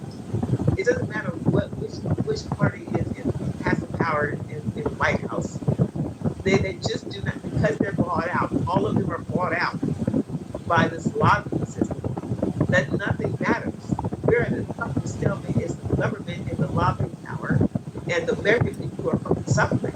That's my bigger point. Right. So yeah, I think you probably get most people in this room that are agreeing on the establishment and the party. Alan? I'm finished. Please don't interrupt me. I love you and I haven't seen you. Sorry, I couldn't wait that long. Yeah, you can. Okay. Now you can play out. Hey, I know one. You're ready. Okay. What do you think is the solution to this? What would you like to see moving forward? The first thing, like historically, the electoral, whatever you call them, people. The electoral college. Yep, that's be gone. That's the first thing. So you're going they don't have. You want to change yeah, you keep going. I'm not like lay it all out. The answer is yes. Did you hear me? Yeah, the answer is yes. The electoral college needs to be gone. That's first off. Like everybody has said that my entire life. That's the biggest rub against this system is the electoral college. Yeah, so let that go. Hold on. Because you monologue a lot. So when you make like bold statements like that, it incites where people want to respond. So Chaya, ultimately you want to take away the rights of states and just lump it all into a system where every vote, regardless of where they're from or if they're legal or not, counts, right? And states don't matter. It's funny you said illegal or not.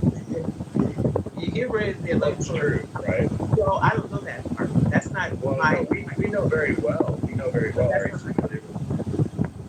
But that's not my. What do you mean? When I vote or when I register to vote as an American citizen, I expect the system to understand who's American, who can vote, who can't vote. That's not my problem. That's another problem. Because when I vote, I know the process. I know that I. You're just counting out. Are you confident? Hold on. Are you confident that the election system is adequate? That the only votes that are counting are American citizens. But just like I am confident that my phone is not being scammed right now because there are a whole lot of systems in place for my phone not to be scammed. It's not that my phone cannot be scammed, but there are a lot of systems in place to try to make sure that I can have a conversation with y'all without and anything without being scammed. There's systems in place to protect some shit. And so I think there's systems in place to protect that the vote in the United States is coming from a United States citizen. I don't worry about that. If your systems are not in place and your systems are fucked up in some way, that you let people who are not American citizens vote, you need to solve that fucking problem. That's not my problem. That's not just because machine gun. My problem. Hold on, Chai. You answered the question. The issue is if you dismiss the electoral college, then it does become everyone's problem. If another state has illegal votes or not. And they need to, and the powers that be need to solve their security issues. That's not the problem. The problem is hold on. No, but it becomes your problem. Do you agree? It becomes your problem if we start counting all votes not according to per state, but as a nation, it all gets lumped into the same pot. Then it would be then it would matter to me being in the state of Alabama, how the state of California or the state of Minnesota runs their elections. Would you agree? It's what you asked me, son. For me, as a public, hold on. What do you mean it's not relevant? Yeah, I mean logically speaking, doesn't. The question you don't understand. Hold on. Do you understand? No, it's not. You didn't give an answer. Do you understand the question I'm asking? So there's two parts. If you have to change, that's why do they think they're talking to rational people? The second, okay, so that was actually the only answer. The second thing bringing to me. So if you change, so then you answer. The second company you're bringing. Hold on, Chaya. So we can be clear. Then you answered. However, so if we dismiss the electoral college, that right now that lumps our votes into per state, and our states count as a point system. That would then mean all of our votes would count. One vote, one person would count nationwide, and all votes would be counted nationwide. Do you agree? Can we agree on what you mean when you say get rid of the electoral college? It would be a popular vote. Do you agree on that? Yes. Okay, so we agree on that definition. Great. Let me interrupt you. That first deal, man, what she wants to get to the electoral college. Let her defend why you want to call it because. James, why do you keep enabling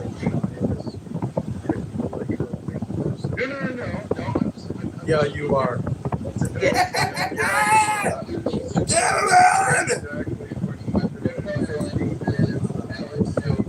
I woke up and then she was done, and then you asked me another question.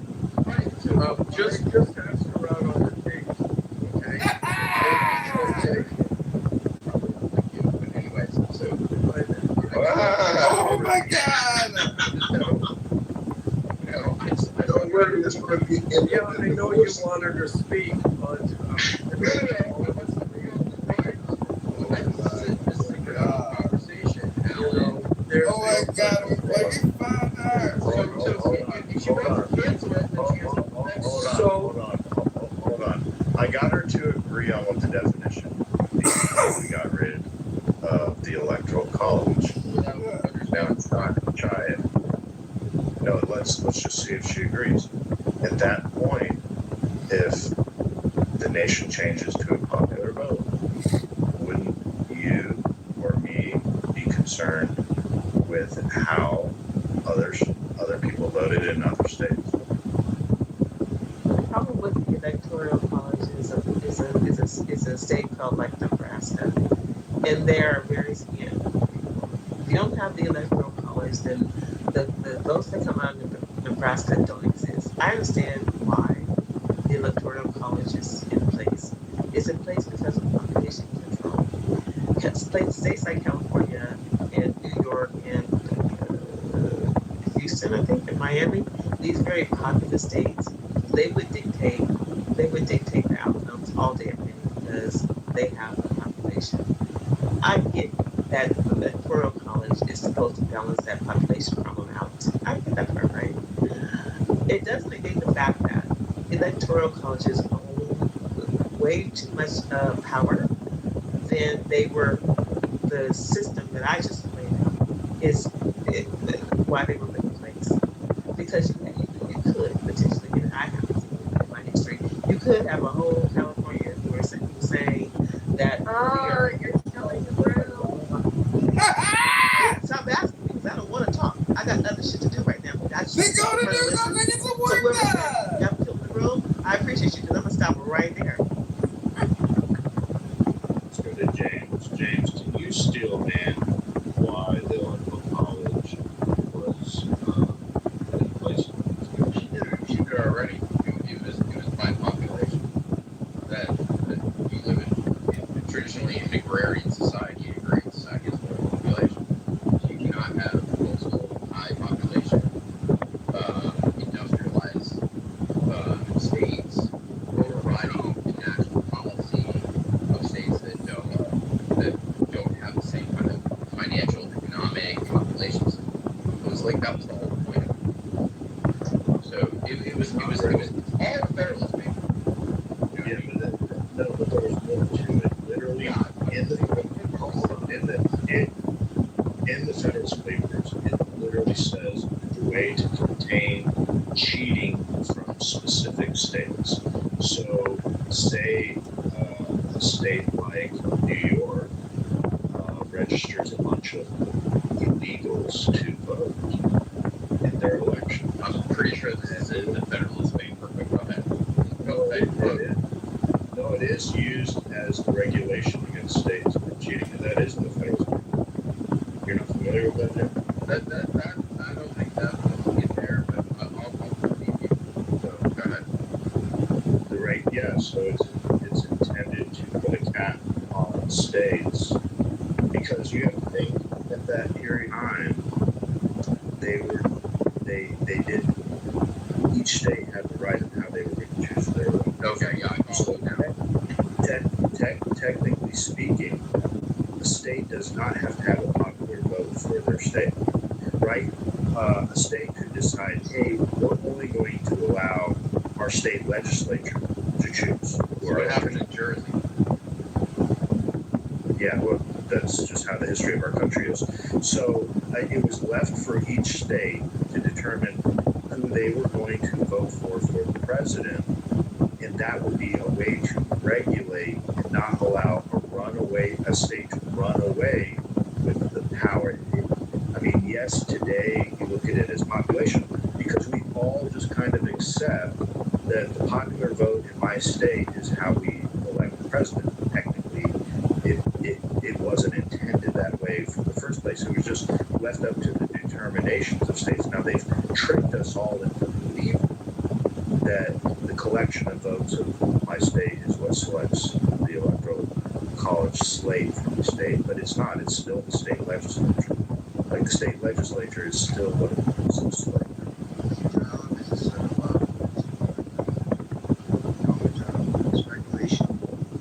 The only job. They're not swaying anything. The only job is to elect them and regulate. They do. I think that they do sway things because how does Hillary Clinton lose? I agree. I think that's the issue with electoral college, that they can be influenced by politics. That's the problem. So I agree. But the main focus in the very beginning, there's no question. The only job is to regulate certified voters. How they're being bought out is the crux of my problem. I appreciate the population leveling is when they can be bought out, despite with their state, how their state votes is the crux of me. So we need to get rid of it because they were also bought.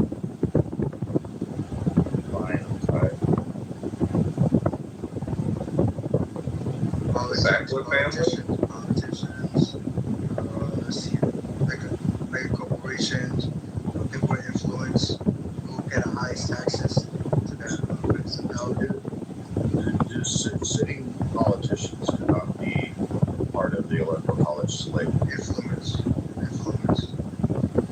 They are party representatives. So just so we're familiar with how it actually works in real life, is that each state will, the parties in each state, so the Democrats will select a slate, and that will largely be large donors or party representatives of that party. So the Democrats will select a slate, and the Republicans will select a slate, and then the state legislature chooses which slate actually issues the vote for president based upon how that state voted in their popular vote. Yeah, but Joe, so was it Virginia or Jersey just said that they were going to go by the national?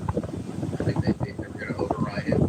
Like there is a movement that they have largely, I mean, I want to say it's about 20 states that have said our state legislature will select the slate based upon how their vote goes. Now, it's a way to circumvent the electoral college by keeping in place the current form of the electoral college, but instructing the state legislatures to appoint the slate of electors from either party, Democrat or Republican, based upon the popular vote. So, Joe, you're saying that they can't make it the national popular vote? Well, there's about 20 states that have signed on to it. However, they're not going to until they have enough states signed on board. So they need enough that reaches over 207. So they're withdrawing, moving forward with doing that until enough states do it. I think you need like 32 states or something to get on board to do this. They can pass state legislation. This is rather than you, the popular vote of your state, choosing or instructing the legislature of which slate to choose, then it would be the national vote that tells the legislature which slate to choose. Are people understanding this, or am I just too deep in the weeds? No, it's making sense. Okay, cool. Yeah, okay, cool. I want to make sure I don't want to drain people out. So that's technically exactly how it works.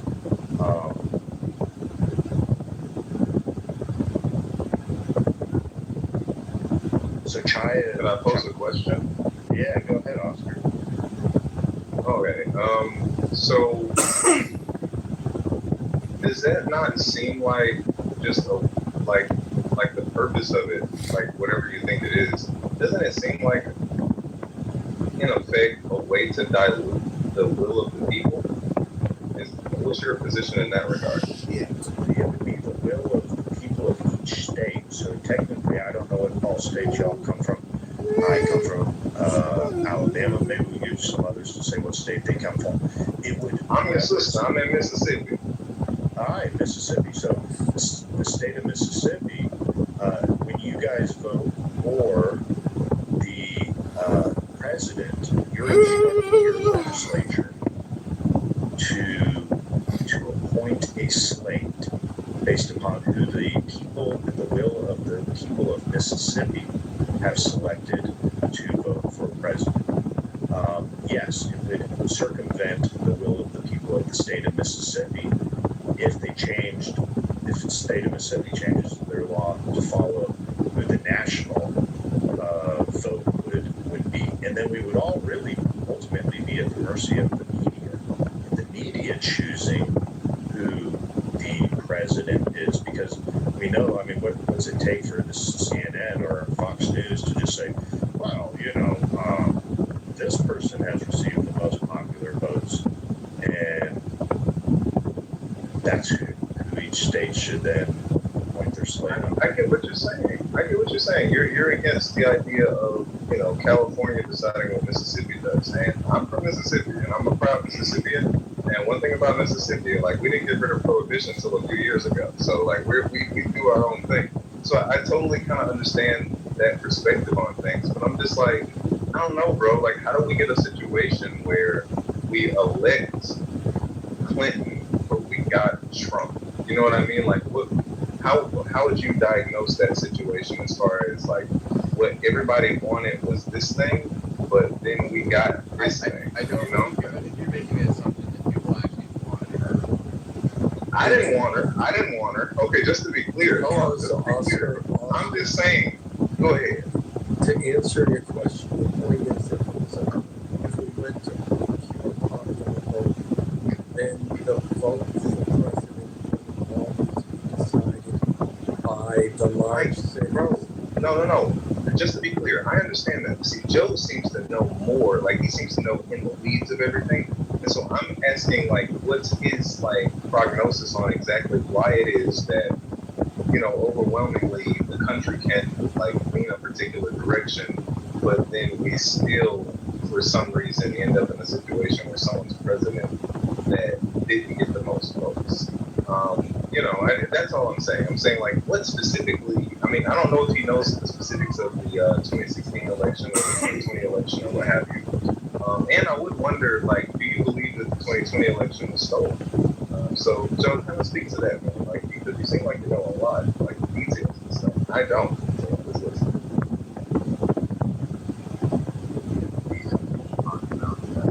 I don't know if the percentage split was as large as you think.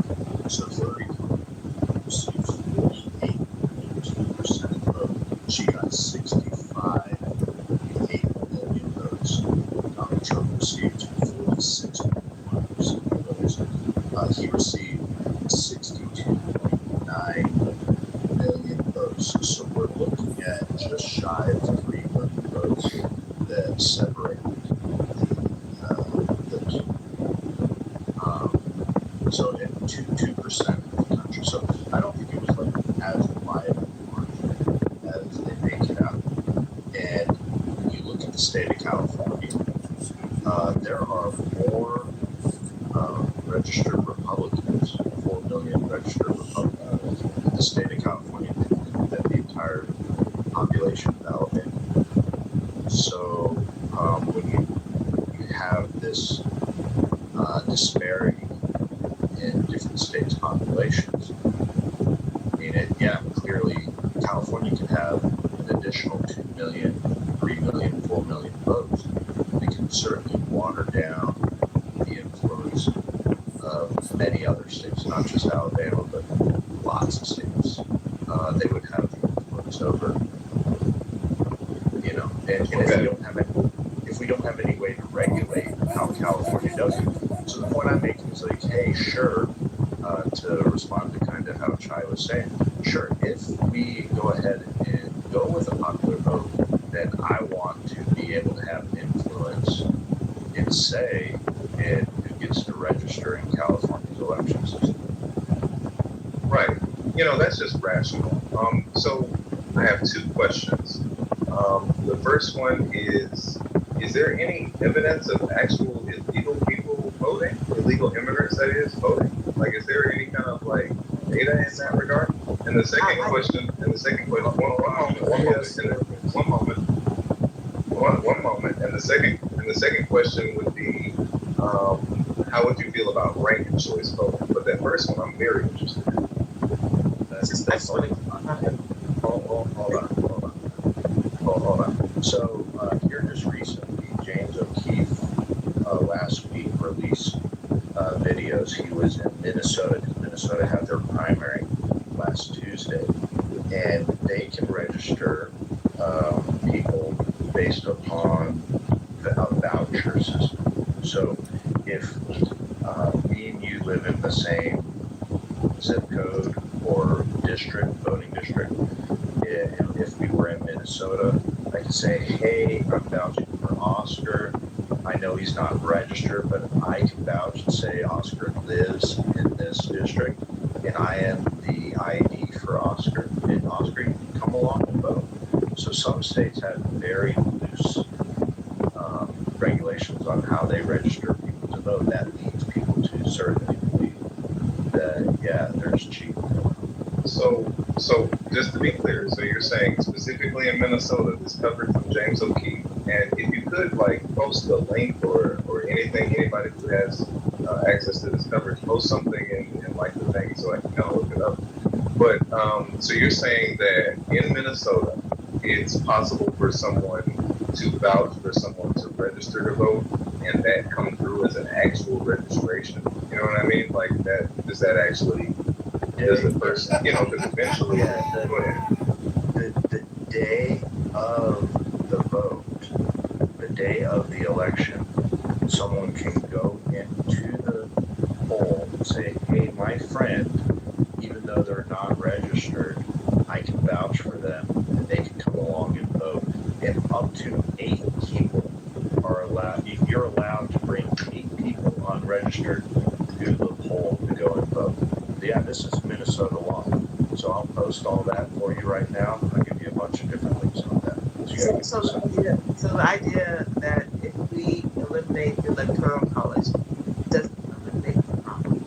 The electoral college doesn't regulate that problem. It doesn't do that. It just lets the idea go decide whether they're going to be paid enough to do something different from what their state is suggesting. They have nothing to do with security of votes any more than anybody has a stronghold over my black ass going to a federal building and giving them all of my personal credentials and not expecting that my personal credentials are not safeguarded by scammers, money launderers, anybody who can do some nefarious things with my personal information. When I go into a federal building, I feel it might be the wrong thing to feel, but I feel a security that the American government, even though they are protecting the American citizens from outside sources who are not American, they are also securing my black ass and your white ass from nefarious people within the country. Because they have security measures, they have the CIA, the FBI, and all that dumb shit that they have to protect the right. No, I'm not done. And I'm going to land here. Just to protect the citizens. So if I go to goddamn vote and I'm not legal, I am not legal, I can imagine that beyond the electoral college, there are safeguards put in place in the United States that make sure that anybody who votes is a United States citizen and can vote. That is one problem. The security of the voting pool and the ability for not U.S. citizens to also vote. That is not an electoral college person problem. That's a national security problem. And so let's not mix those two together, because in this conversation we're mixing those two shits together.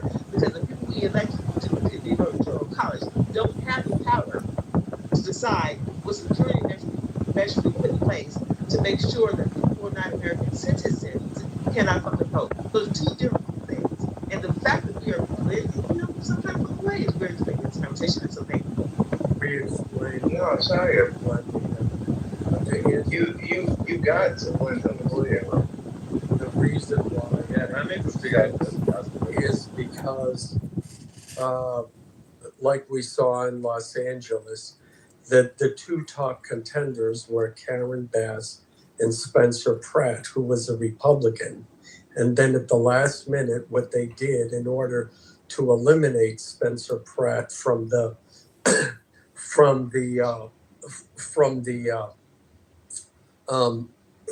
primaries is they paid a bunch of homeless people in Los Angeles on Skid Row. They paid them $1 a piece to vote for the third place, some Indian woman, I forget her name. And miraculously, in the middle of the night, she gained all these votes and advanced to second place in a district that, and she got something like 95% of the votes, which is statistically impossible. So, and you're seeing a lot of that where in the middle of the night, all of a sudden some person surges ahead with an unrealistic and statistically impossible share of the votes. So that's why this ranked choice voting, they're just using it now to eliminate Republican candidates. At least that's what they're doing in California. So I don't agree with it. I think each party should have its primary, and then the two winners of the primary go against each other. Yeah, ranked choice voting is is a proxy. Well, hold on. One thing, I promise you, my vote can be sold. If you want to knock on my goddamn door, give me, I don't know, what's my price? $700,000. There it is. $700,000. You knock on my goddamn door, I will vote the way the whole fuck you want me to vote. So. That's okay, Shan, you a sellout. Okay, all right. Let somebody else. No, just. Yeah, and unfortunately, it's like a lot less money for that. Actually, I think it was like what, $6,800 for 10,000 votes was the going rate. Okay. So okay, all right. Oscar, Go ahead. Go ahead. Okay. So, first and foremost, Spencer Pratt is a complete idiot. He's a washed-up reality star who knew absolutely nothing about politics. And he was winning the vote. I'm sorry. Did something that I say lead you to believe that it was coming? So I'm responding. No, by the way, no. That is not a question. I know that your education system may have failed you. Okay. I know that you may or may not, be experiencing early onset dementia, but I'm going to need you to understand that unless a question has been asked while a speaker is talking, that is not a time for your geriatric ass to go. Let him finish. Let's not. Let him finish. Let's not. Let him just Because I finish, still bro. have smoke for people. Let's not. You said you were going to find me and Ray. Let's not. No, nobody wants to fuck your old ginkgo below the habit ass. I got to get control of the room. Listen, I've put the post up here, and here's the link. James O'Keefe dressing up in Muslim garb, bringing a transgender, a Muslim, or a person portraying themselves as a transgender Muslim dressed up in a burqa, vouching for them to be able to register to vote on primary day. That look, Minnesota has a very loose registration process. Did anybody vote? Did they go ahead and try to vote? Well, you'll have to watch the video. I'm gonna watch it. Yeah, you're going to have to watch the video. However, the idea is to display how loose their registration system is, and that this is just one small microcosm of other states. They tend to be very blue states that are just open for anybody to be able to vote. But look, we're going to give JJ a time to respond. JJ, we're talking about the Electoral College. how Democrat states are very loose in their registration requirements and also voting process. If you'd like to chime in on that.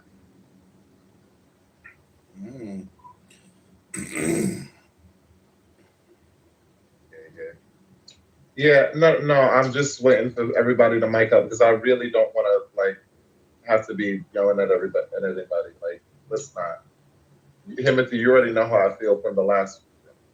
So, we need to get shit in order. If I'm definitely for that because I believe that election integrity is important.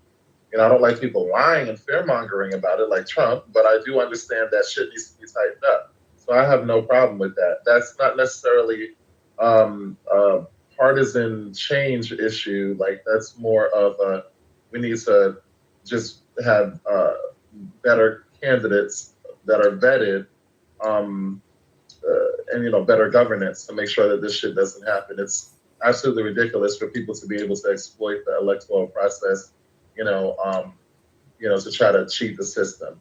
Like I was saying before, Spencer Pratt is a joke, and that's why he lost. I think it was trash or Republican that Trump tried to step in and bitch about his loss, but that's what Trump does. Anyway, this shit that at the top of the screen, I think it's absolutely disgusting. But again, I don't think it has anything to do with the actual transgender community. I think it has to do with people trying to game the system, which I'm totally against.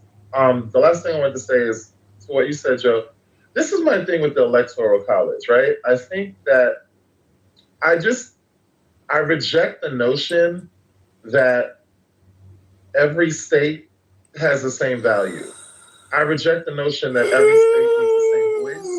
I think it's really problematic when we live in a democracy. I know people like to call it constitutional republic, whatever, conservatives say that's fine. But at the end of the day, when people vote, their vote should be worth just as much as the next vote. And it's actually not when we're basically allowing teeny weeny states in the middle of the country to have the same kind of voting power as New York, California, Texas, like the bigger states. I'm just sorry. It's like if you live in a smaller state, for the most part, you probably don't add as much value to the country as the bigger states. And I don't think they should have the same voting power. But that's my opinion. Clarifying question. Hold on. Clarifying question. JJ, are you in a big state? Yeah. I'm in NYC. Like I say that all the time. Okay, cool. So you essentially you're arguing to give more power to your state, right? Well, just to be clear. To be clear, yes. But even if I lived somewhere else, I think I would maintain the same position because one person. My point is, one person should have the same amount of voting power as the next person, regardless. Seems like you have something to gain from it. Well, okay. Can I ask him a question? Can I please ask him a question? Yeah, I was Can going I to ask him a question? What's the name of the Oscar and then Alan. Go ahead, Oscar. Okay, I appreciate you so much. So Jay, bro, now I don't know, bro. You sound like you're African American. I don't know if you're African American. Okay, so like, bro, imagine. Shia, you don't know me personally. Like, please don't speak on me because I will derail this fucking room. You already said some bullshit early in another room. Don't do that, Shia. He's not African. Don't do that. Don't do that. You don't know me. Hey, look, bro. If he's mixed or something, that's fine. Okay, but I'm saying you identify with that. But I'm saying, bro, if it was majority rule, bro, imagine a world where all of the white people just decided they hate niggas like out of nowhere. You know what I'm saying?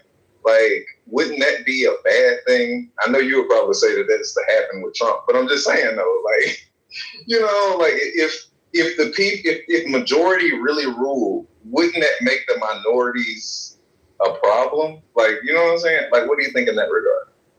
I think that one, you hit it on the nail already without even maybe intending to, because we already have that. The majority does increase in the voting power. I think that Democrats and sane people and moderates and what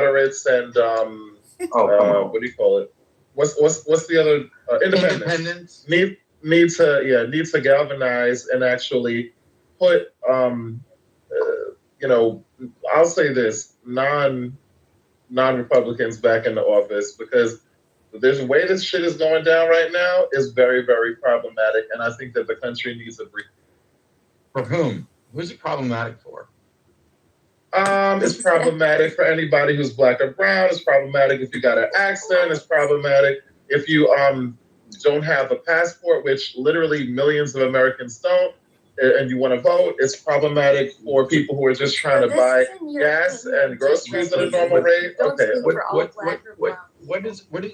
How are you gonna tell me as a white woman who I can speak for in the black community? That shit is weird. Me as a person, I only can speak for myself. Okay, but what? No. I was asked the question. I Getting a answered. passport. What systemic barrier is keeping you from getting a passport? No. Money first off. But He doesn't need you to cape for him. Girl, baby girl. All right, so let's get back. Yeah. Wow. So Yeah. I said, The I thing said is after Oscar, Alan. Yeah, go ahead, Alan. we are in the current moment. There are people who feel like they don't like the state of the government. They don't like who's running the government.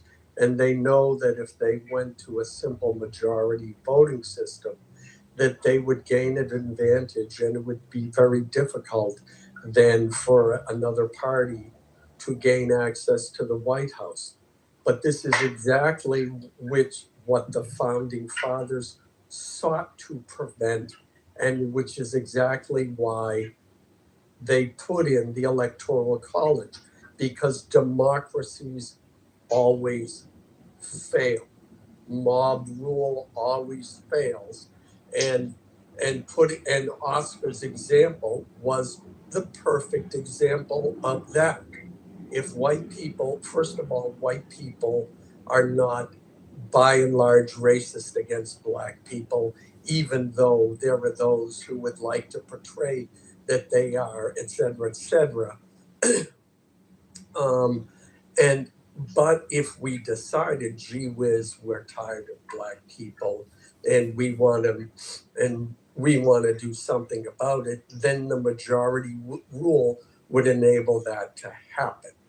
So the people who are advocating for a popular vote only system are doing it because in the moment they feel like they would gain an advantage, not realizing that it would in the end be their demise.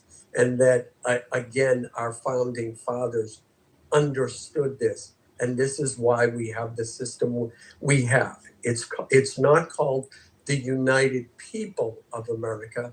It's called the United States of America.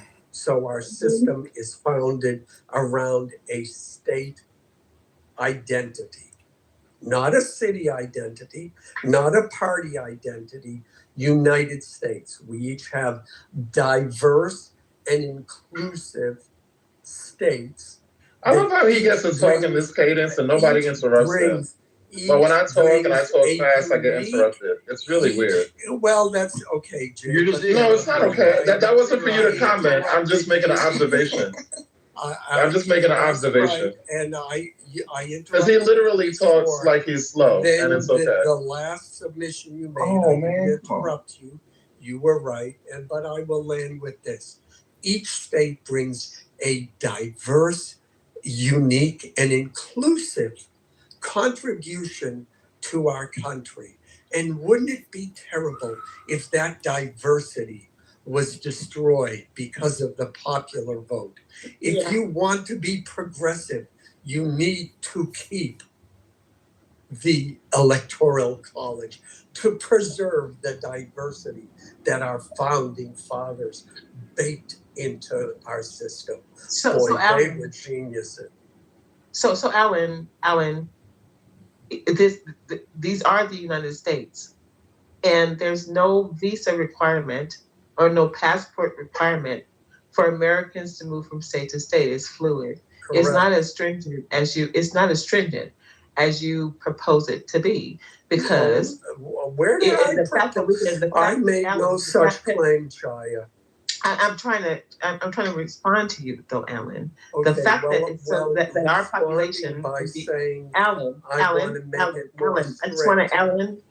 not trying to challenge you. I can't answer a question that I didn't say. I didn't ask you a question yet, though, right? Well, so you're starting with a premise I didn't make. I am starting with. Can you let me give my premise? So the idea that the populations in the United States is fluid, and this concept of we are the United States and we separate the states, we're fluid. And so a lot of us will move away from Nebraska and we move to Chicago, or we'll move to DC, and then we'll kind of all go to Washington State, or go to California, or go to Texas. We're still American citizens, regardless of where we move, because when we use states as a thing in the United States, and we don't have to have passports or shit to go from one state to another state, means that we're a united people, not necessarily United States. We are united.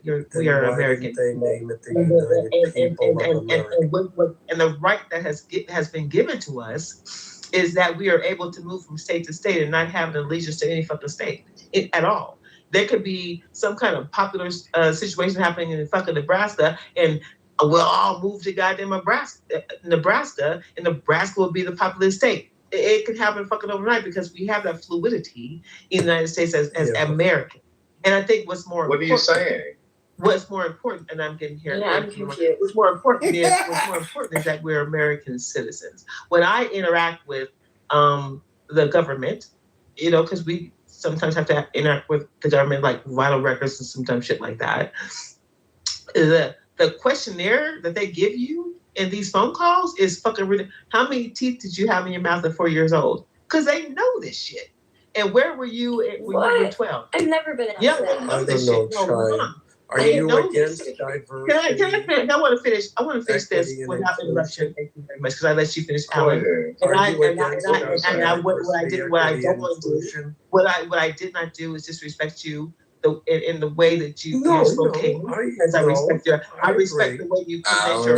Jay literally just made a submission about you.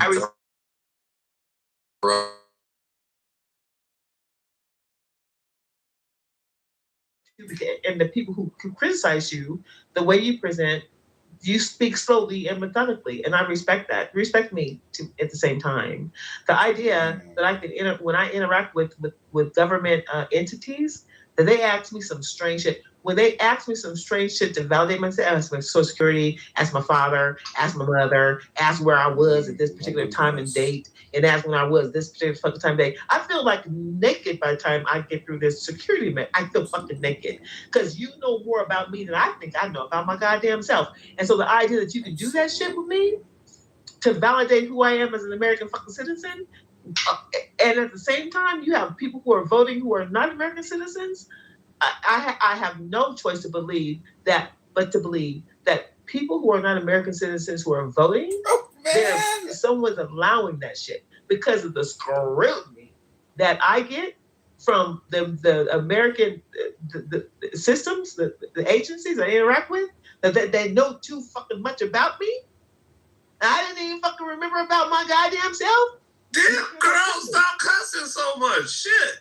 God. You cannot tell me. You cannot tell me. Come on, y'all, because this is, come on. You cannot tell me that the American government has a hard time recognizing an American citizen. American. Why hold on, Chai? Why are you diverting the conversation so much? We're talking about elections. What are you talking about?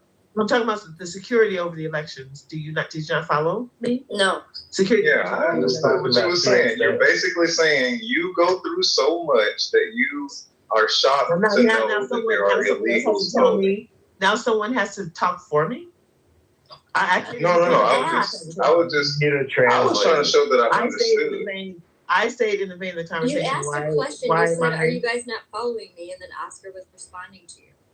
Why? Yeah, I was just saying. I understood what you were saying. Why? Hold I'm on, trying I to get wasn't a following you. I would like Oscar to translate. Oh, Oscar, okay. could you- Yeah, like she would. I think I'm mansplaining, and this is bad. But like just to be clear, Chai, I don't think I speak for you or anything like that. It's just that I was literally like for real responding to what you were saying. Like, do y'all follow me? But I followed you. Like that's what I wanted to respond with earlier when you first made this. That you were saying that earlier. Yeah. Thank you, Oscar. Yeah, like you were saying that earlier, basically, and that's why I posed that question to Joe. Is like, how is it that like are illegals actually voting? Like, is that like, of course you can rem whatever, but like when it comes down to it, like, do they actually like does a vote get cast? Because I'm skeptical because like what you said with all the security measures and such, and I work in fraud as far as like credit cards and banks and stuff, so I see all of those questions that you get annoyed by. I'm one of the people that has to ask them, and so it's just it's like, yeah, like how on earth is that happening? Is that really happening?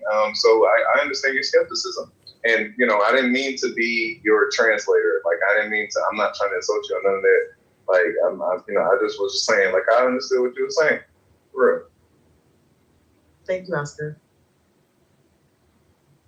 Okay, so I actually it's funny because even through a lot of gish galloping, like I actually agree with one thing, which is affirming my point. Like I don't understand why, like in the same way that like you were saying, Joe, like why or looking to me to basically say I have a bias. I feel like a lot of people who have the inclination to want to keep the current college, what you call it? What is it? This shit again? Electoral college. Electoral college. Yeah, I just feel it's giving small state mentality. I'm like, at the end of the day, when we're telling the people go out and vote, register to vote, your voice matters. It really doesn't if one person's vote matters more than another person's vote or less than another person's vote. And, especially when nowadays it's not really, first of all, this is the other thing. The founders were flawed in many ways. They got certain things right. I think that the Constitution was brilliant for that time. But we're not in that time. We've actually gotten to now the time is updated and it's stupid. The documented, like the fallout from, the history of this. We've gotten to witness the problems, the holes, the porousness of this document. And when you're not actually, when things are not, solidly founded in a lot of different areas, then it just can be like a complete shit show. Okay, there's no need for this shit nowadays. How many corrective actions in the 250 years from the original Declaration of Independence and the Second Congressional Congress, how many course corrections have we made? How much blood and treasure have we made? And wouldn't you call that progress? Yeah, I'm not saying that there hasn't been progress. What I'm saying is specifically when it comes to the electoral process and the fact that there's a lot of other things that the Constitution didn't get completely right. I just look to this document. What didn't they get right? Okay, James, I'm speaking right now. No, I want to. Let that be. You're just making. No. Let that be your last motherfucking James, just let him finish. It's not that difficult, dude. Answer the question. Let James, that be just your let last him fucking finish. interruption. On, You're not a fucking mod. What the fuck is wrong with you? Nothing is It's wrong. giving effeminate. Like, relax. Say your shit after when I'm done. Yes, because you have or maybe just petulant child, like combination of both. Maybe you're trans. I don't know.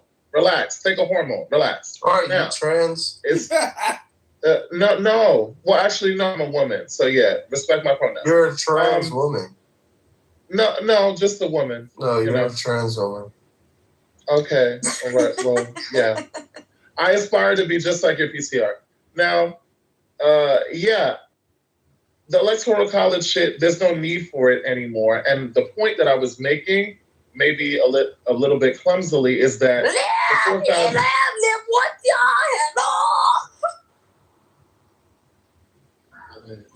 always during my fucking submission. Okay, is that what do you call it? The Constitution is not perfect. The forefathers didn't get everything right, so I don't look at them as the be all and end all to basically say, oh well, we can't change any of this shit. Yes, we can. I think it's important, especially in our modern, voting structure, and I think it would empower people or motivate people to actually want to vote. How much of our country, how much of the electorate doesn't vote? People don't vote. So nearly half the electorate doesn't vote. Thank you, Marshall. Half of the country, and listen, I've done campaigning, and a lot of times what I hear, I swear, and a lot of times what I hear from people is, my vote doesn't count. My vote doesn't matter. I've literally heard that many, many times. So if we actually, I'll land with this. Since apparently every time I speak, like, people have to get off their fucking mic and do weird shit. But y'all got it. What do you call it? If we actually made that change, I think we would see more benefit, and people actually coming out to vote and actually making, the country actually better, Okay, JJ, what did you think they got wrong? There's been about 15 course corrections that the United States has done since its inception nationally. Thank you. And as far as the electoral system goes, it wasn't just to give an equal voice to every state. It was to ensure against a populace, or more of having Congress have control of the presidency, which they shouldn't have. This is why we have 3 separate branches. They did not a Congress to be the ruling dictate over the entire nation, and particularly in times of the presidency, who is supposed to be also a check on balance of power. Also, they didn't want the president to just have a regional mandate. They wanted him to have a national mandate, which is why the electoral exists. And it's represented based on population by congressional votes. And then you get 2 for each senator, for a total of 4 extra votes out of there. Only 48 states give a national mandate to the winner. Winner takes all. Only 2 states, Nebraska, and I think it's Maine, split their votes. Yeah, so, Nebraska and Maine. They do it proportionally. Yeah, so I mean, the electoral system works just fine to make sure that the president is president of a nation and not just New York or California. Those that wish for it are obviously operating from a urban area in a large state, and really don't have the idea of what people face, such as in the Midwest, which was Hillary's problem, or what people in the Northeast face, and differences to the South, or we east to west. They're all a variety of different issues, and the reason we want a national mandate is so there is cohesiveness, not so that there is dissatisfaction. Otherwise, we would most assuredly have 50 countries rather than one nation. So thank you for that. But Jay, let me ask you, give me 1 second. What do you think that they got wrong? What would you like to change? What is the founding failure? What would you like to see changed?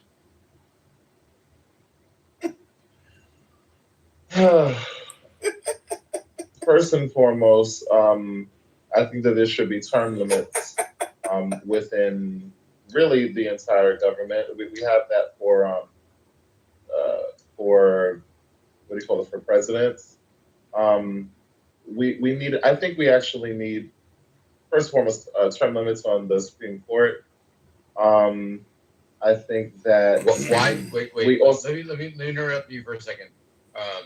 Historically, and this is across the entire political spectrum, the Supreme Court is moderated more to our foundation documents, and this includes Ruth Bader Ginsburg.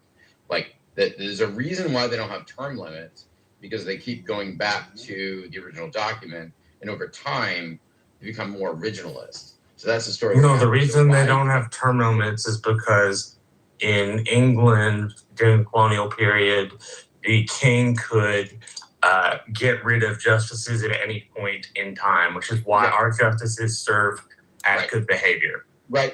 But what I'm saying is, historically, they've become more originalist, and it's a career thing. It's a them returning to the document, and that's why it's a third branch. So why would you want JJ to have less experienced justices on the Supreme Court? Less experience? What are you talking about experience? I'm talking about a term limit. Yes. Why would you want term limit for Supreme Court justices? Because you should, first of all, the ruling on your first case should be just as good as the ruling on your last case. Like, I don't think these people, well, first and foremost, for me, the Supreme Court justices should already be judges who made rulings, who understand how rulings work, and who are able to stand by each and every ruling because there's such a significance of it. It's the highest court in the land. So I don't think that's something that you need to work your way into. No, you should come ready to go from day one and be able to stand behind each and every ruling that you make. And if you can't do that, then that's a problem. And we're seeing some of that now. Well, so let me ask you this. Do you think someone at the age of 30 has the same viewpoint on the law and the understanding of the legal system and the foundation documents of the country as someone that is 50 years old, who has been sitting on the bench for 25 years? Who is this fucking retard? I think that you're making a you're trying to make a gotcha question, and it's not a gotcha question. No, because I'm saying that I personally don't believe, based on my experience and based on the things that I've witnessed and based on the stories that I hear, there are people who can sit on the bench for 20 years and not be doing shit, but farting and stinking up the bench. It doesn't mean necessarily that you're better simply because you have more experience. Like, that's not how the best works. I mean, we have a whole president who his whole campaign was, I'm an outsider, I don't have experience, and that was the appeal, right?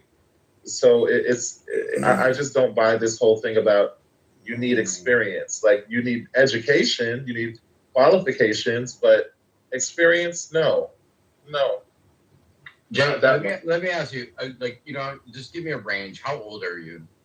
No, I'm not 30s. Yeah, no, 30s. 30s. Okay, fair enough. Okay, and some perspective. Okay, so do you think that your worldview is different at the age of 30 than it was when you were 17? Oh yeah, of course. Okay. Do you think your worldview will be different from the age of 30 to when you're 50? That's a difficult question. Yeah, it is difficult. I have a question for that because I'm old. I'm the oldest person in the room. I doubt it. Oh God. Ask me that question. We don't want to ask you anything. Yep. Okay. Hold on. We're getting way off. We don't need to be asking people's age. All right, James, you challenged me saying that it wasn't in the Federalist Papers. Federalist Paper number 6. No, I believe you, Joe. I did. Yeah, I conceded that. I was like, you know what? I just never heard that part of it. So hold on. I want to state it. What it's talking about, the Electoral College was put in place because there was nothing more to be desired than that every practicable obstacle should be opposed to cabal, intrigue, and corruption. So if we allowed an area of the country to centralize the vote, because you have to think not everyone goes and votes, that you could have a cabal rise up through legitimate or illegitimate means and flood the vote system with votes, and all the states would then have to adhere to that cabal. Yeah, and that was literally the reason why they put the Electoral College in place. Yeah, it wasn't just they were territories. I mean, look at Montana. I mean, look at Okay, at the time of the writing, hold on. At the time of the writing of the Federalist Papers and the Constitution, Montana wasn't even I know. agreement in their What I'm saying is that they already saw this because you take like Utah. Utah was almost like its own Utah country. wasn't even a state. Wasn't even thought of. I know that. Utah doesn't come around till like 50 to 100 years later. What I'm saying is they foreshadowed this. No, they foreshadowed human behavior is what they looked at. Yeah. They saw how people are, at the desire of power, people are corrupt naturally, and they will do everything for power. And the reason the Electoral College exists is to restrain that desire of corruption. You and I are 100% in agreement on this one.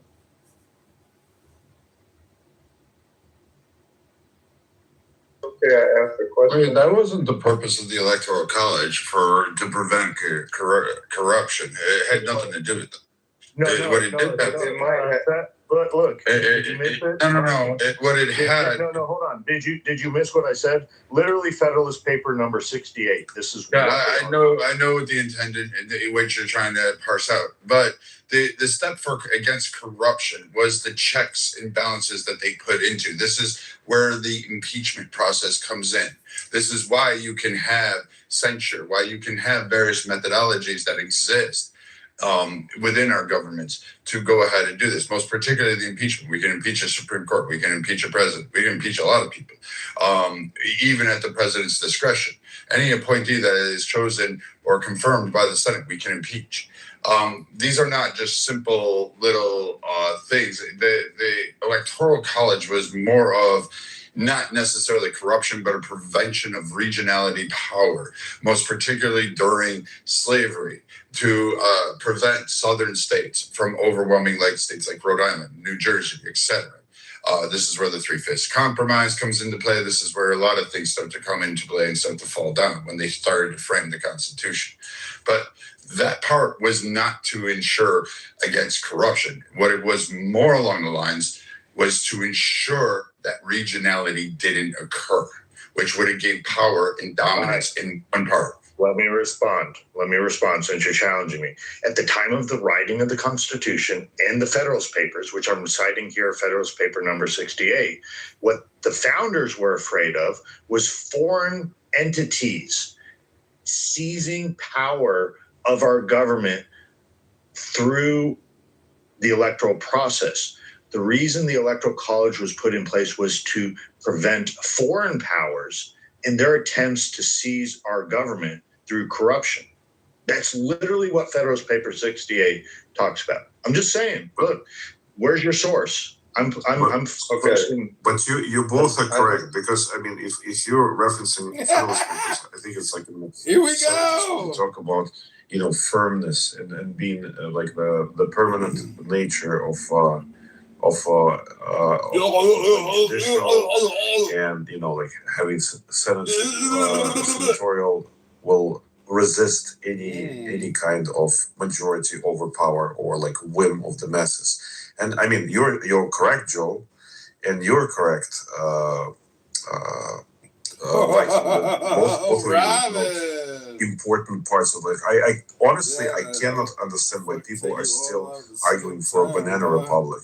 I think it's just because they feel like they are in majority right now, and they're willing to concentrate the power and have tyranny of the masses. Okay. But what they don't realize is, the whims of the fate are very fickle. And as soon as they are in minority and their rights not protected, they're going to be screaming for Electoral College again. And isn't that what we actually have right now? Is that not what's going on right now? No, we do not have that. No, it's not. No. That's not. Okay. I just have one question, please. I'm so sorry, JJ. It's just y'all had a whole back and forth. I just want to cheat a little bit. Give me a little bit of taste of this. Joe, I have a question. So, everybody in this room who's an American citizen is required to pay taxes. How would you feel about American citizens being required to vote? Why? Since we're trying to crack down on the illegals and such, why don't we just make it to where every American has to be educated enough? Because all of the things that you're explaining, the regular everyday American doesn't understand these things, and part of me thinks that that's by design. Like, part of me feels like it's supposed to be confusing to the peasants, so that way, only 50% of us even try to vote, and then when we do, our vote isn't necessarily even represented as far as popular vote is concerned. But hey, who needs that? Because slave owners could own everything. But go ahead. James, I'll make it fast. James, he asked me, but I'll make it real fast and I'll just pass you the mic. That's called compulsory votings. Countries like Australia and Canada already have this. You already answered your own question, because the peasant class doesn't really understand the government. So should we get everyone to vote or face a fine? People will just walk in and vote for Mickey Mouse and shit like that. It's not going to make the population. But why not also require a little, instead of like the ad campaign thing that we have now, where basically voting for president is like picking between Coke or Pepsi. Why not have a system where like every voter understands the position of the person? Go ahead. Because that's not practical. No, I'm going to answer this question for me. Hold on, Oscar. No, not the way we work. Hold on. Oscar, how do we increase the attention span of the average American from 30 seconds? Well, I'm not really necessarily addressing attention span, but I'm just saying if people are required to. What I'm saying, if you don't mind, just allow me to finish. Just allow me to finish very quickly. So in the same way that I was required to have a cursory understanding of U.S. history and science and such before I even graduated high school, I think that we can require something like that in basic education. And I think that we could train people. Go ahead. Oscar, I get your point. Ultimately, though, it's at the force of power. So at the end of the day, you're requiring the state to use power to enforce people to have to vote, rather than the knowledgeable people or the people that care about the system doing it on their own accord, doing it by their own will. What if a free American does not want to participate in the system? Don't they have the freedom to choose not to? I believe they do. Yeah. That's a free I believe. Society. If we require compulsory voting, no longer are we then a free society. Now we have the state that has to use their power to enforce, either through, literally it'd probably be fines. That's what the other country does.